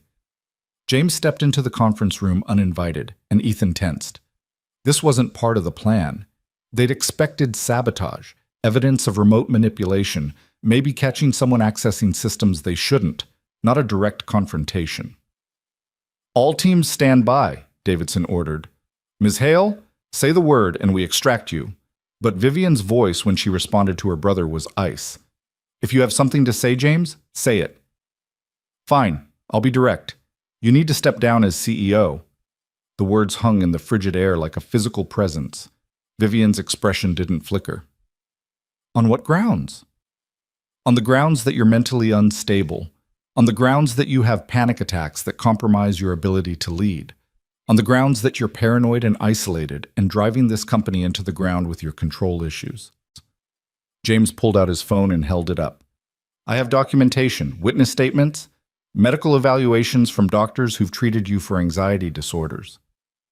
You've been building a case against me. Vivian's voice was dangerously quiet. For how long? Does it matter? The point is, I have enough to take to the board. Enough to force a competency hearing. You'll be removed, and someone who actually understands how to run a company without alienating everyone around them will take over. Someone like you. Someone like me, James agreed. I'm not the villain here, Vivian. I'm trying to save the family legacy before you destroy it. Dad built this company for both of us, not just his favorite daughter. Ethan saw Vivian's hands clench at her sides, saw the effort it took for her to stay calm. And the incidents? The maintenance worker you set up? The blackout that trapped me? All of it was to prove I'm unstable? James's smile widened. I don't know what you're talking about, though I did hear about some unfortunate security breaches. Must be stressful dealing with that on top of everything else. Anyone would crack under that kind of pressure. He's admitting it, Parks said through the radio. Not directly, but close enough. We've got everything on audio and video. Not yet, Davidson said. We need explicit confirmation. Ms. Hale, can you push him? Vivian took a step toward her brother, and Ethan saw something in her posture that made him move closer to his door, ready to intervene. You hired someone to hack our systems.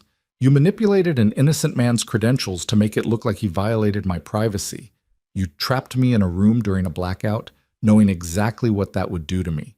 And you did all of it to gather evidence that I'm unfit to lead. Is that about right? You're paranoid, Vivian. You're seeing conspiracies where there are none. That's exactly what I'm talking about. This kind of delusional thinking, it's dangerous for someone in your position. James moved closer to her, his voice taking on a false note of concern. I'm worried about you. We all are. The board, the executive team, even your own security chief. Everyone can see you're struggling. Everyone? Or just the people you've been manipulating? Vivian's voice rose slightly. How much did it cost to buy their loyalty, James? Or did you just promise them better positions once I was gone? I didn't have to promise anyone anything. They came to me because they're concerned, because they see what I see. A CEO who's becoming increasingly erratic, who trusts no one, who's more interested in control than actual leadership. James pulled out his phone again and started recording. In fact, let's document this moment. Here you are, after hours, in an empty building, confronting me with wild accusations. This is exactly the kind of behavior that proves my point. That's when Ethan saw it. The window behind them, where frost had been forming in decorative patterns, cracked. Not shattered, just a single fracture spreading across the glass like a spiderweb. The temperature had dropped so low that thermal stress was compromising the structural integrity. All teams, we have a safety issue, Ethan said into his radio. The window integrity is compromised. We need to evacuate that room now. But before anyone could respond, James made his mistake. He reached into his jacket and pulled out a small device, holding it up with a triumphant expression. You want to know how I did it? This little piece of technology gives me complete access to the building's environmental and security systems. Cost me 6 figures and 6 months of planning, but it was worth it. Every temperature drop, every blackout, every convenient malfunction, all controlled from right here. James, Vivian said slowly, put that away. This has gone far enough. Has it? I don't think so. I think we're just getting started. You see, I'm going to walk out of here, and tomorrow I'm going to that board meeting with everything I have. And when they ask me if I think you're fit to lead, I'm going to tell them the truth, that you're a liability, that you're unstable, and that for the good of the company our father built, you need to step down. James's finger moved over the device. And just to make sure you understand how serious I am, he pressed something on the screen. The remaining lights went out completely. The emergency lighting didn't activate, and through the darkness, Ethan heard the sound of locks engaging throughout the floor, the magnetic seals that were supposed to keep areas secure in case of emergency now trapping everyone in their current positions. That's it, Davidson barked. All teams move now. We're extracting Ms. Hale. But Ethan was already moving, shouldering through his door and sprinting down the corridor. He could hear James laughing in the darkness, hear Vivian's sharp intake of breath. The window behind them gave another ominous crack. "James, unlock the doors right now," Vivian demanded, her voice tight with the edge of panic creeping in. "People are trapped up here." "They'll be fine. Emergency services will get them out eventually, but you and we're going to stay right here and finish this conversation. Because I want you to really understand what it feels like to be powerless, sister. I want you to know that everything you've built, everything you've controlled so carefully, can be taken away in an instant." Ethan reached the conference room and threw himself against the door. Locked, the electronic system engaged by whatever James had triggered. Through the glass, he could see both Hales turning toward the sound, could see Vivian's face in the dim light from the city outside, could see the fear starting to override everything else. "Ms. Hale!" Ethan shouted. "Step away from the window!" James turned toward the voice, his expression shifting from triumph to confusion. "Who the hell are you?" "Maintenance, and I'm about to break your very expensive door." "The hell you are!" James moved toward the door, but Vivian grabbed his arm. "Let him in, James. Whatever point you're trying to make, you've made it. End this now." "I'm not ending anything until you agree to step down. Until you admit that you're not capable of leading this company." James shook her off, his voice rising. "I'm tired of living in your shadow, tired of watching you get all the credit while I do all the actual work. Dad might have loved you more, but that doesn't mean you're better than me." The window gave one more crack, a sound like a gunshot in the quiet, and Ethan made his decision. He stepped back, raised his leg, and kicked the door as hard as he could. The glass was reinforced, designed to withstand impacts, but it wasn't designed to withstand a desperate man with everything to lose. The glass spiderwebbed but held. Ethan kicked again, feeling something in his ankle protest. Again. The third impact sent cracks radiating from the lock mechanism. "Stop!" James was at the door now, his face pressed against the glass. "You're destroying company property. I'll have you arrested." "Get in line!" Ethan growled and kicked one more time. The lock mechanism gave way with a screech of tortured metal. The door swung open, and Ethan stumbled through just as the window behind James and Vivian finally gave up its fight against physics. The glass didn't explode inward, but it bowed dangerously, the crack widening into a gap that let in freezing November wind and the sound of the city below. "Everyone out, now!" Ethan grabbed Vivian's arm and pulled her toward the door. She came willingly, but her eyes were on her brother, who stood frozen, staring at the failing window behind him. "James, move!" Vivian shouted, but James was looking at his device, pressing buttons frantically. "It's not responding. The system's locked me out. I can't." "Forget the device and get out of there." Ethan moved back toward him, but the tactical team was pouring into the corridor now, their flashlights cutting through the darkness. Two of them grabbed Vivian, pulling her to safety despite her protests. Two more went for James, who finally seemed to understand the danger he was in. They got him out seconds before the window gave way entirely, not shattering but separating from its frame in one piece, sliding down the exterior of the building with a sound like the world tearing open. Cold wind roared into the conference room, scattering papers, overturning chairs, a reminder of how high 45 stories really was.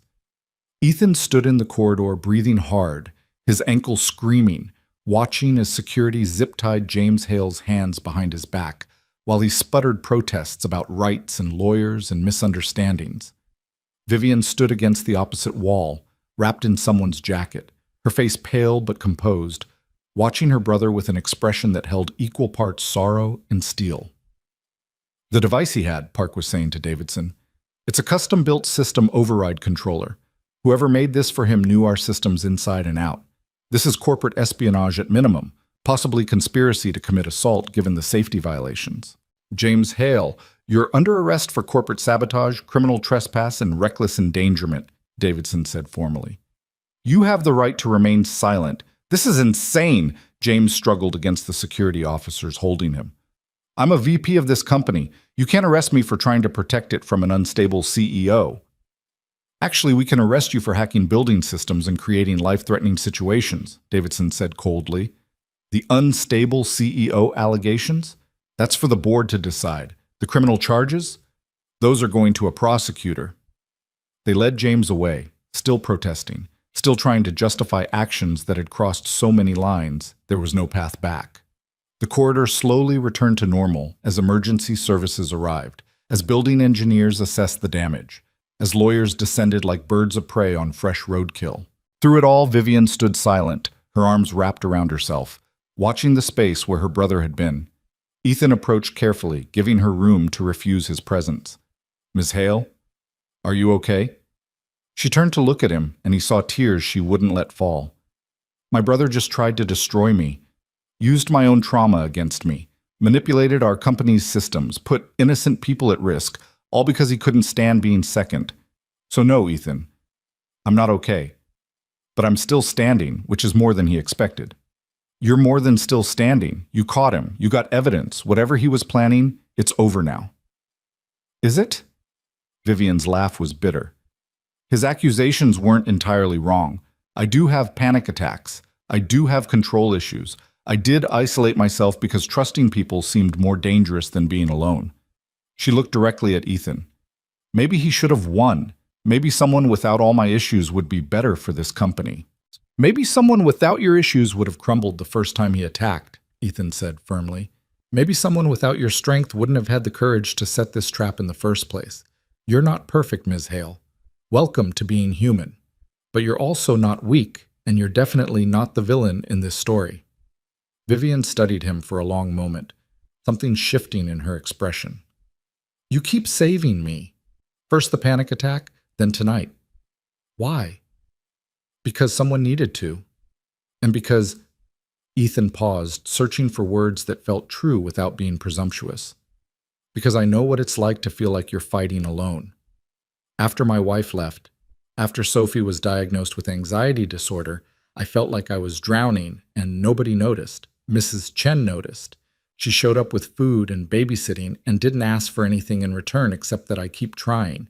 Sometimes people need someone to show up, so I'm showing up. Mrs. Chen sounds like a good person. She's the best.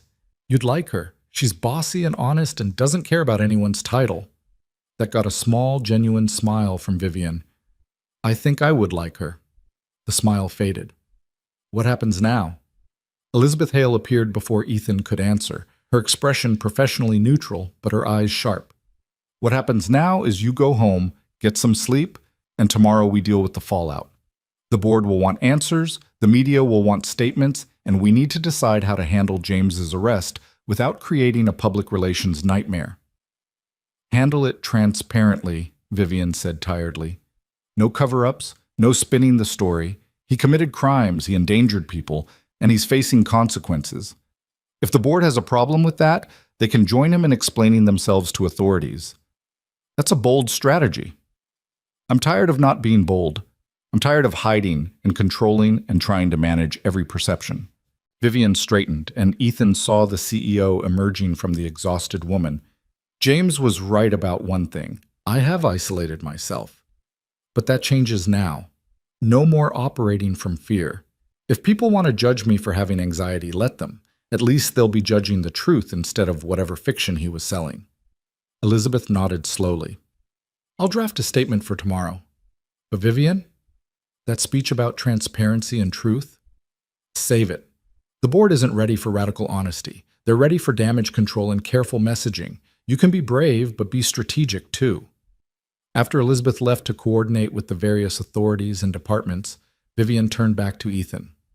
You should go home. Your daughter is probably worried.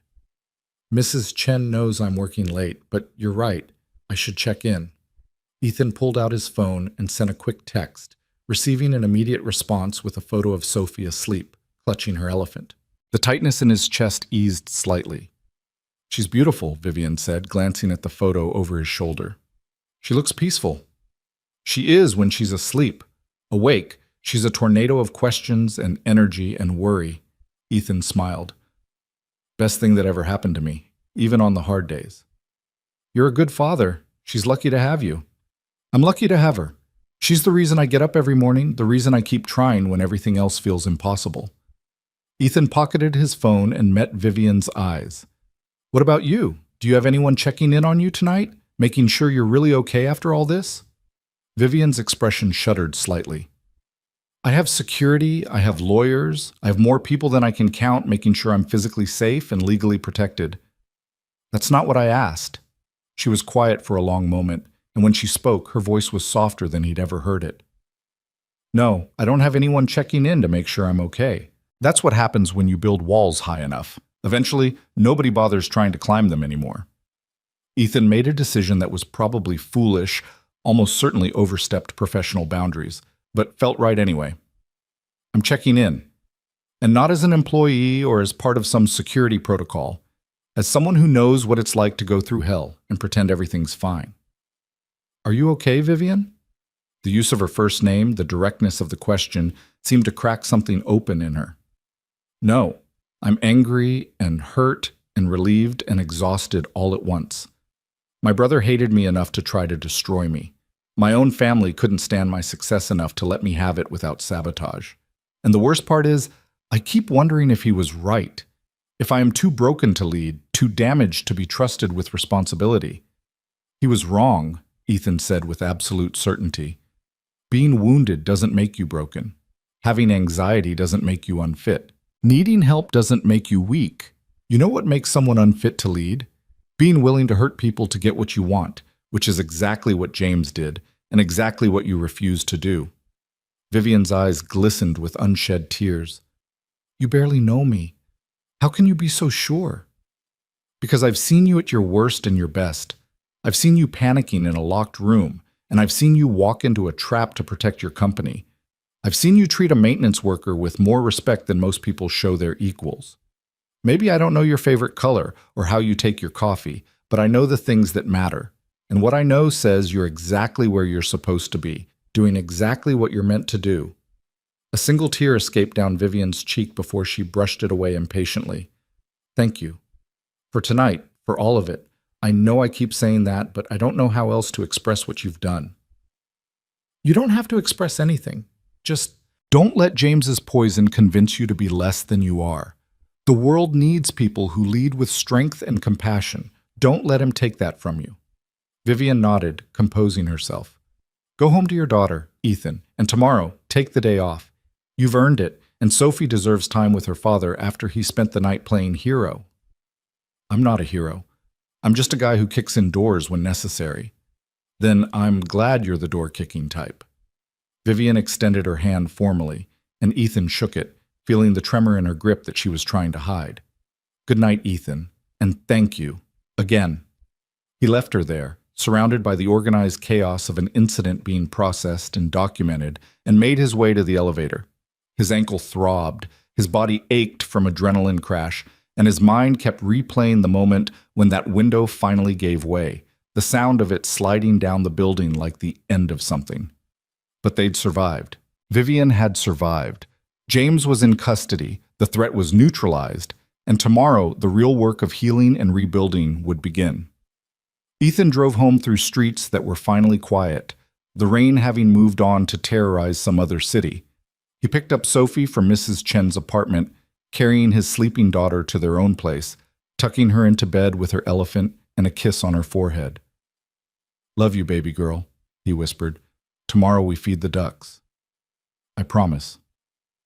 In her sleep, Sophie smiled, secure in the knowledge that Daddy always kept his promises, that the world was safe because he made it so, that tomorrow would come and he would be there to share it with her. And in a tower across the city, in an office with one wall open to the November night, Vivian Hale stood alone and let herself feel everything she'd been holding back. The betrayal, the relief, the exhaustion, The strange warmth of knowing that someone had shown up when it mattered, not because they had to, but because they chose to. She pulled out her phone and composed a text to Elizabeth. Tomorrow's board meeting. I want Ethan Rowe given a commendation for his actions tonight. Full recognition, official record. He deserves credit for what he did. Elizabeth's response came quickly. Already drafting it. Also, the board wants to discuss your mental fitness for leadership. We need to prepare a response. Vivian typed back. Let them discuss it. I'm done hiding. If they want transparency, they'll get it. Schedule a full disclosure meeting. Medical records, therapy history, everything. Let them see exactly who they're judging. There was a long pause before Elizabeth responded. Are you sure? That's a risk. I'm sure. No more secrets, no more shame. James wanted to use my anxiety against me. Instead, I'm going to use it as proof that strength comes in many forms, including the strength to admit you need help and get it. Vivian sent the text and set down her phone, looking out at the city that never really slept, just pretended to rest while the real work happened in darkness. Tomorrow would bring challenges, questions, judgments. But tonight, she'd survived. And survival, she was learning, was sometimes the bravest thing you could do. Morning came too quickly, breaking through Ethan's curtains with the kind of insistent light that refused to acknowledge how little sleep he'd gotten. His ankle had swollen during the night, purple and tender, a physical reminder that kicking through reinforced glass doors had consequences beyond the immediate heroics. He limped to the kitchen and started coffee, wincing with each step, when Sophie appeared in her pajamas, hair sticking up in every direction. Daddy, you're walking funny. Just twisted my ankle at work last night. Nothing serious. He poured her juice and started on pancakes, their Thursday morning ritual. Remember what I promised? Park today, ducks, and ice cream. Sophie climbed into her chair, studying him with that too perceptive gaze children developed when they'd learned early to watch for signs that adults were leaving. You look tired, like when Mommy used to be tired all the time before she left. The comparison hit harder than it should have. I'm not going anywhere, baby. Just had a long night at work. But I took today off, which means I'm all yours. What do you want to do first? Feed the ducks, then swings, then ice cream. Then, can we go to the library? I finished all my books. We can do all of that.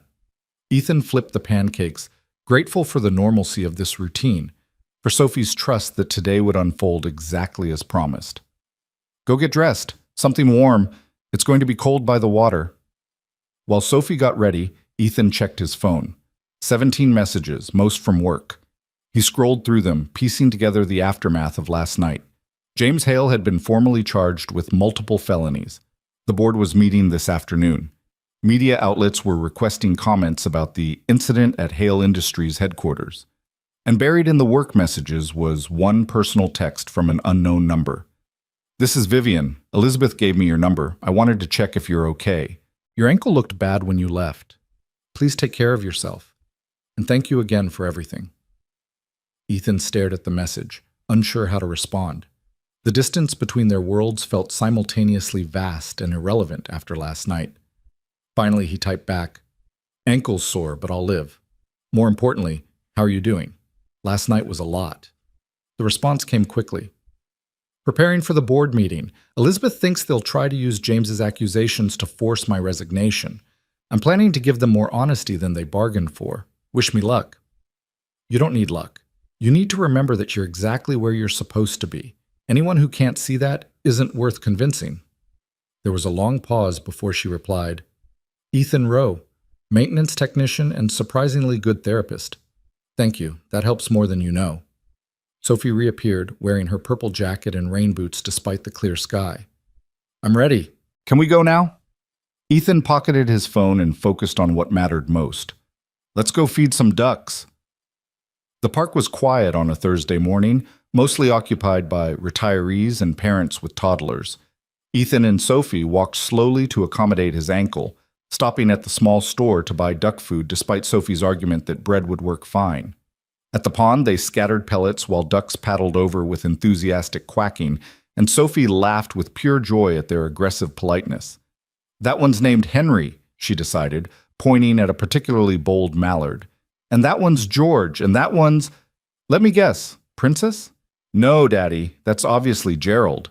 Sophie rolled her eyes with 7-year-old exasperation. Princess would be a silly name for a duck. Ethan smiled, watching her feed Gerald and his companions, and felt the tension from last night finally start to ease. This was real. His daughter's laughter, the cold air, the simple pleasure of throwing food to waterfowl. Corporate conspiracies and billionaire CEOs and broken windows felt like something from a different life entirely. They spent an hour at the park, then got ice cream at Sophie's favorite shop where the owner knew her order by heart. Chocolate chip cookie dough, always, with rainbow sprinkles that she'd carefully count to make sure there were enough colors. At the library, Sophie disappeared into the children's section while Ethan sat in one of the comfortable chairs and tried not to think about what was happening at Hale Tower. He failed. His mind kept drifting back to Vivian's text, to the board meeting happening right now, to the question of whether courage was enough when facing people determined to find weakness. He pulled out his phone and almost texted her, then stopped. She didn't need distraction right now. She needed to fight her own battle, and he needed to trust that she was strong enough to win it. Sophie emerged with 6 books, all about animals or adventure, and they checked them out before heading home. It was 3 p.m. when they walked through their apartment door, and Ethan's phone immediately buzzed with a call from an unknown number. Hello? Mr. Rowe, this is Amanda Pierce from Hale Industries. Ms. Hale asked me to call you. She wanted you to know the board meeting concluded an hour ago. She's still CEO, and there were no motions to remove her. In fact, several board members formally apologized for not taking the threats against her seriously. She asked me to tell you that your advice about honesty was exactly right. Relief washed through Ethan so powerfully he had to sit down. That's great news. Thank you for calling. There's more. The board voted to create a new position, Director of Facilities and Safety Integration. It's a management role overseeing all building operations, security coordination, and safety protocols. Ms. Hale specifically requested that you be offered the position. The salary is substantially higher than your current rate, and it comes with full benefits, education assistance for dependents, and flexible scheduling to accommodate family needs. Ethan's mind reeled. Director. Management. Education assistance for Sophie. I don't know what to say. Say you'll think about it. Ms. Hale is hosting a small dinner tomorrow evening at 6:30, just a few people who helped with the situation. She'd like you to attend if you're available, and she'd like to discuss the position then. Can I tell her you'll be there? I'll need to arrange childcare. Bring your daughter. Ms. Hale was very clear that Sophie is welcome. She said something about it being time the tower felt more human, and children remind adults what actually matters. After Amanda hung up, Ethan sat in his living room trying to process the conversation. A director position. Management. The kind of job that could change everything for him and Sophie. Better apartment, savings, security. But it also meant more responsibility, more visibility, more entanglement with a world he'd spent 3 years staying invisible in. Daddy? Sophie climbed onto the couch next to him. Is something wrong? No, baby. Something's very right. My boss wants to give me a promotion. A big one. Does that mean we can get a puppy? Ethan laughed, pulling her close. Let's start with getting through tomorrow's dinner first. How do you feel about meeting my boss? She's very important and a little scary, but I think you'd like her. Is she nice? She's been through a lot, but yes, I think she's nice. She's also very smart and very strong. Sophie considered this seriously. Okay, but I'm wearing my princess dress. If she's important, I should look fancy too. The next day passed in a blur of nervous anticipation. Ethan cleaned their apartment even though they weren't hosting anything, pressed his only good shirt, and watched Sophie try on every possible combination of dress and accessories before settling on purple with sparkly shoes. At 6 p.m., they drove to the address Amanda had provided. Not Hale Tower, but a restaurant in a quiet neighborhood, the kind of place that didn't advertise because the people who needed to know about it already did. A valet took Ethan's aging Honda without judgment, and a hostess led them through an elegant dining room to a private area and back. The space was small and warmly lit, intimate in a way that felt intentional. Vivian stood near the window talking with Elizabeth Hale, but she turned when they entered, and her face lit up with a genuine smile. Ethan, I'm so glad you came. She approached, then crouched down to Sophie's level with natural grace. "And you must be Sophie. Your father has told me wonderful things about you. I love your dress." Sophie, rarely shy, studied Vivian with open curiosity. "Are you Daddy's boss?" "I am. Is he a good worker?" "He works too much sometimes, but he always keeps his promises." "That's very important, keeping promises." Vivian glanced up at Ethan. "He kept several promises to me recently, and I'm very grateful." Also present were Chief Davidson, looking uncomfortable in civilian clothes, Daniel Park, who nodded at Ethan with genuine respect, and Amanda Pierce, who helped Sophie find the perfect seat and immediately engaged her in conversation about favorite books. It was a small group, deliberately so, and Ethan realized this wasn't a corporate celebration. This was Vivian's way of thanking the people who'd stood with her when it mattered. Dinner was served family style, encouraging conversation that flowed naturally between lighthearted topics and occasional references to what they'd been through. Sophie charmed everyone with her observations about duck naming conventions, and her very strong opinions about whether pizza or tacos were the superior food. Watching his daughter interact with these people, watching Vivian laugh at Sophie's jokes and Elizabeth discuss library book recommendations, Ethan felt something shift in his understanding of what was possible. These weren't just powerful people in an untouchable world. They were humans who appreciated a child's honesty, who valued courage over credentials, who understood that strength came in many forms. After dinner, while Sophie was distracted by Amanda showing her photos of her own nieces, Vivian gestured for Ethan to join her by the window. The city spread out below them, lights beginning to twinkle as evening settled in. "Amanda told you about the position?" Vivian said without preamble. "She did. It's incredibly generous, but I'm not sure I'm qualified. I'm a maintenance technician, not a director." "You coordinated with security, implemented surveillance systems, analyzed building vulnerabilities, and maintained operational composure during a crisis situation. That sounds like director-level competency to me." Vivian turned to face him fully. "But more than that, you saw past the corporate hierarchy to what actually mattered: people's safety, truth over politics, courage over convenience. Those are the qualities I need in someone overseeing critical operations." "What about the board? They might not appreciate promoting the maintenance guy who got caught up in their CEO's family drama." "The board voted unanimously to create this position and approved you specifically for it. After I explained what really happened, after they saw the evidence of James's sabotage and your role in resolving it, they understood that titles matter less than character." Vivian's expression softened. "And honestly, after I spent 2 hours being completely transparent about my anxiety, my therapy, my triggers, and my commitment to leading this company anyway, they were in no position to question unconventional choices." "You really told them everything?" "Everything. Elizabeth nearly had a heart attack, but I meant what I said about no more hiding. If I'm going to lead authentically, that means acknowledging my struggles alongside my strengths. Several board members actually thanked me afterward for being honest.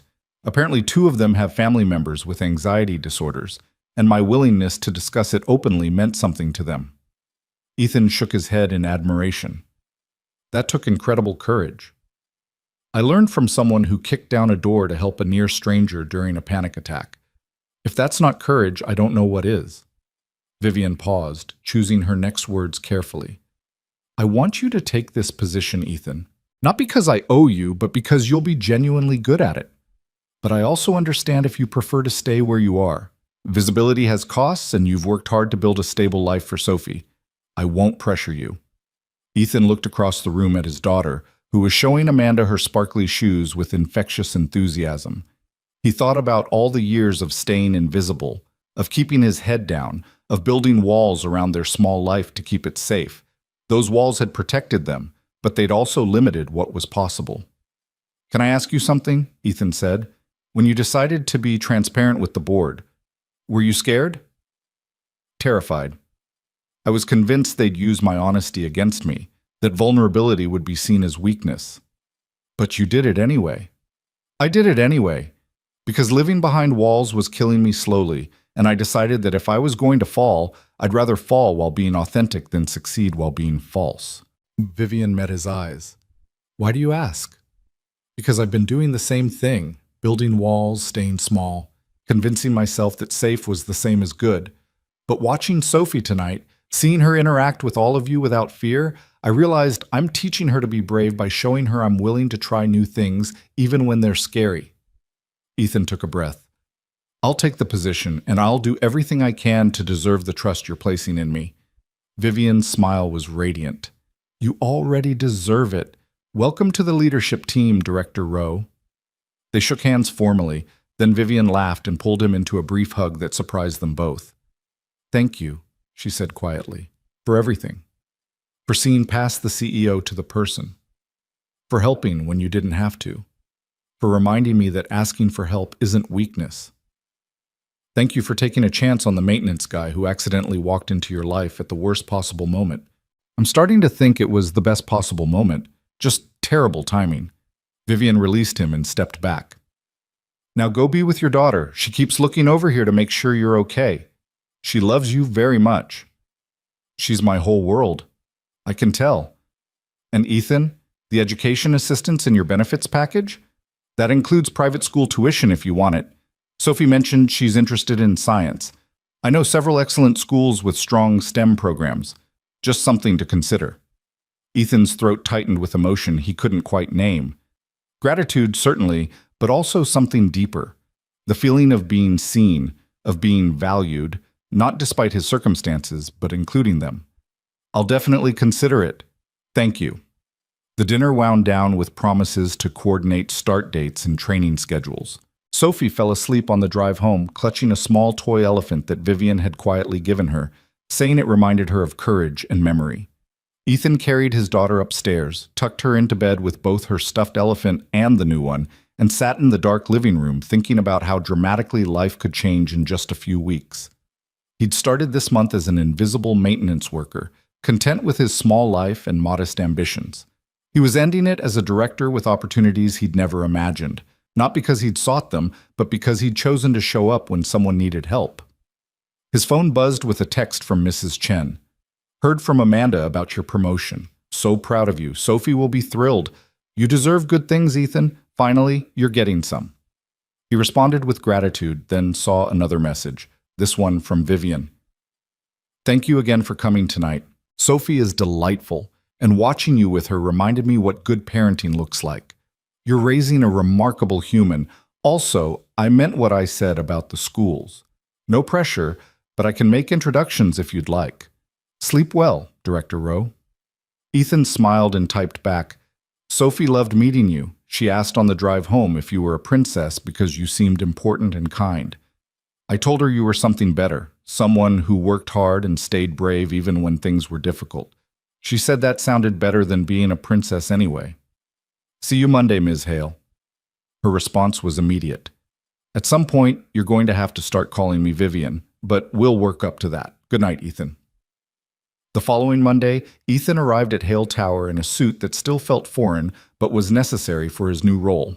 His office was on the 44th floor, smaller than the executive suites, but with a window and actual furniture that hadn't been salvaged from other departments. Amanda had already stocked his desk with the supplies he'd need, and a schedule of meetings was waiting on his computer. The transition wasn't seamless. Some of the maintenance crew resented his promotion, muttering about favoritism and luck. Some of the executive staff treated him with barely concealed skepticism, clearly doubting a former technician's ability to manage complex operations. But Chief Davidson became an unexpected ally, and Daniel Park proved surprisingly supportive. And gradually, Ethan found his footing. He implemented new safety protocols based on what they'd learned from James's sabotage. He created communication channels between maintenance and security that hadn't existed before. He hired 2 new technicians and made sure they understood their value to the organization. And slowly, the skeptics became believers as operations ran smoother, response times improved, and the building felt more secure. Vivian maintained professional distance in public, but in private moments, passing in corridors, brief conversations in elevators, there was warmth and mutual respect. She'd started therapy more seriously, she mentioned once, processing the trauma from her childhood that James had weaponized. She seemed lighter somehow, less burdened by the need to appear invincible. 6 weeks after that dinner, on a gray December afternoon, Ethan was reviewing maintenance schedules when his office phone rang. Vivian's extension. Director Rowe's office. Ethan, it's Vivian. Do you have a few minutes? Something non-urgent, but important. He found her in her office, standing by the window that had been repaired after that night. The view was the same, but something about her posture was different, more relaxed, less defensive. Everything okay? He asked. More than okay. I wanted to tell you before it becomes public. James accepted a plea deal. Guilty to all charges in exchange for reduced sentencing. No trial, no prolonged media circus, just accountability and consequences. Vivian turned from the window. It's over, Ethan. Really over. How do you feel about that? Relieved, sad, angry that it came to this, but grateful it didn't get worse. She paused. Mostly, I feel free. Like I can finally stop looking over my shoulder, stop waiting for the next attack. He can't hurt me anymore. That's good. That's really good. Ethan moved closer. And how are you doing otherwise? With everything? Therapy is hard but helpful. I'm learning that control is sometimes just fear wearing a power suit. I'm trying to let go of the things I can't control and focus on what I can. Being a good leader, treating people well, building something sustainable rather than just successful. Vivian smiled. I'm also learning to ask for help, which apparently is a revolutionary concept for someone who spent 20 years proving she didn't need anyone. Asking for help is brave. I'm glad you're learning that. I had a good teacher. She gestured to the chair across from her desk. Sit. I have something to discuss with you. Ethan sat, noting the hint of mischief in her expression. Should I be worried? The opposite. I'm creating a new advisory board. Not the corporate board, but a small group of people whose judgment I trust to give me honest feedback on major decisions. People who see past the CEO to the person and will tell me when I'm wrong. I'd like you to be part of it. Me? Vivian. I've been a director for 6 weeks. I barely know what I'm doing half the time. Which makes you perfect. You ask questions others assume they know the answers to. You see patterns from a perspective no one else has. And you're not afraid to challenge assumptions, which is exactly what I need. She leaned forward. I'm not asking you to have all the answers. I'm asking you to bring your perspective, your honesty, and your willingness to speak up when something doesn't make sense. Will you do it?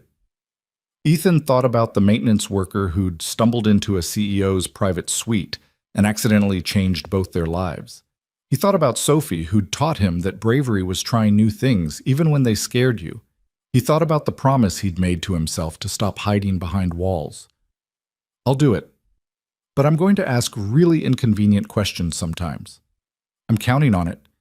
Vivian extended her hand, and they shook on it, sealing another agreement that felt significant beyond its immediate terms.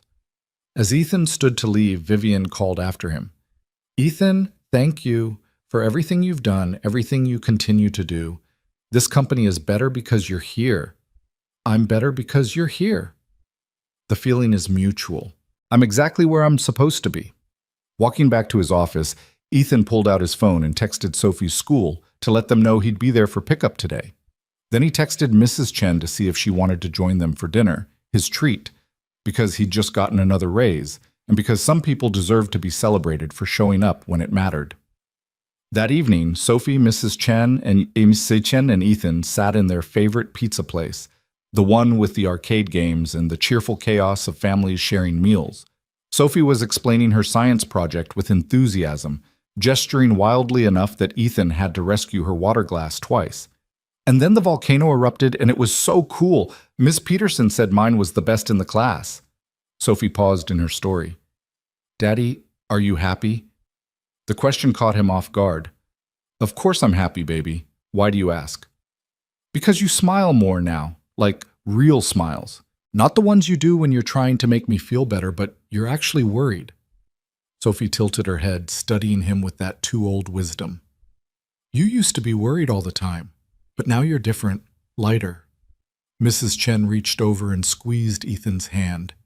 She's right. You've been carrying the world on your shoulders for so long, it's good to see you learning to share the weight.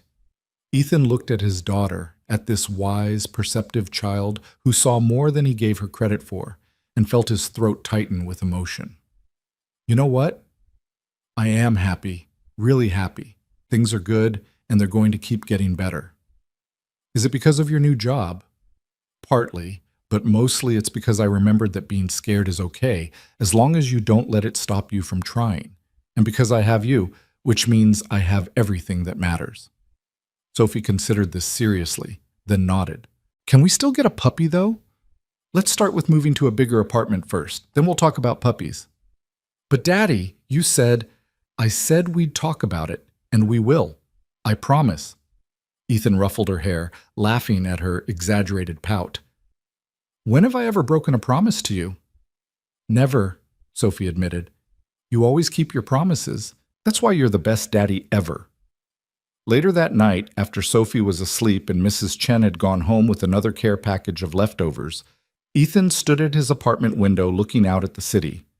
Somewhere out there, Vivian Hale was probably still working, probably still fighting battles he couldn't see.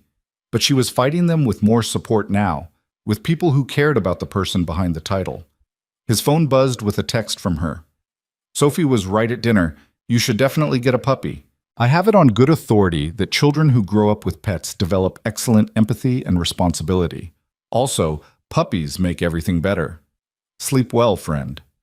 Ethan smiled at the word friend, at the way it felt both inadequate and exactly right for what they'd become to each other.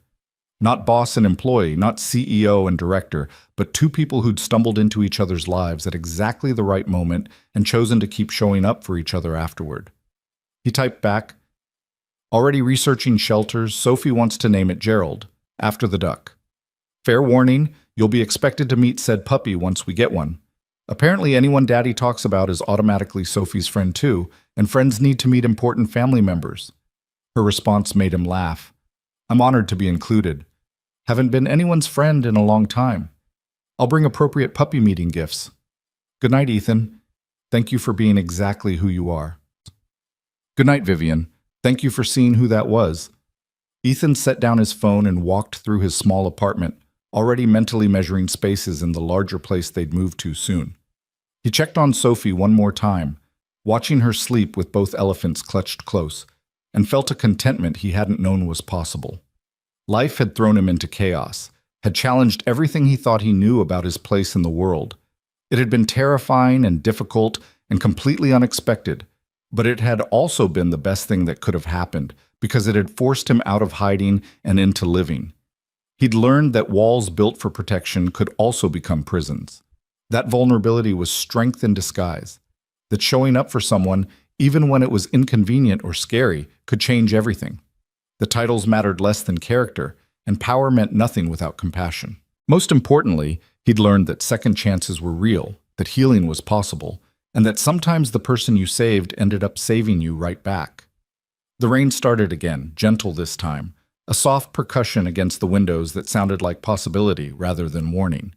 Ethan listened to it, smiled, and went to bed with the certainty that tomorrow would bring new challenges, but also new opportunities to choose courage over comfort, connection over isolation, truth over convenience. And when morning came, when Sophie woke him with demands for pancakes and questions about when they could visit the shelter, Ethan would be ready. Ready to keep building the life they deserved, ready to keep showing up for the people who mattered, ready to keep proving that ordinary people could do extraordinary things when they chose to try. The maintenance worker and the billionaire CEO. The single father and the wounded leader. Two people from completely different worlds who'd found common ground in courage, compassion, and the radical choice to see each other as fully human. It wasn't the ending Ethan had expected when he'd walked through that door weeks ago. It was infinitely better. And as he drifted toward sleep, listening to the rain and the quiet sounds of his daughter breathing in the next room, Ethan Rowe felt something he hadn't felt in years. Hope for a future that was bright and wide and full of possibilities he was finally brave enough to reach for. The tower still stood across the city, lights burning in windows where people worked and worried and dreamed. But it felt different now, less intimidating, more human. A place where second chances were possible, where mistakes could be forgiven, where showing up with kindness could change everything. Tomorrow, Ethan would return to that tower, not as someone trying to stay invisible, but as someone who'd earned his place through courage and character. He'd lead meetings, make decisions, continue building something meaningful. And at 6 p.m., He'd leave to pick up Sophie, because some promises were sacred and some priorities never changed. But tonight, in this quiet moment before tomorrow began, Ethan simply existed in the peace of knowing he'd done the right thing, the hard thing, the brave thing. He'd shown up when someone needed him. He'd chosen connection over safety. He'd proved that walls could come down without everything falling apart. And in her own tower across the city, Vivian Hale sat in her office and felt the same peace, the same gratitude for an accidental collision that had become an intentional friendship. She'd learned to ask for help. She'd learned that strength included vulnerability. She'd learned that the people worth keeping close were the ones who saw your worst moments and chose to stay anyway. 2 lives, changed forever by a moment of mistaken entry and genuine compassion. 2 people learning that healing was a journey taken together, that trust was built through consistent showing up, that the best relationships began with honesty and grew through mutual respect. The rain continued its gentle song, washing the city clean, and somewhere between those 2 towers, one where Ethan slept beside his dreaming daughter, one where Vivian finally allowed herself to rest, the distance didn't matter anymore.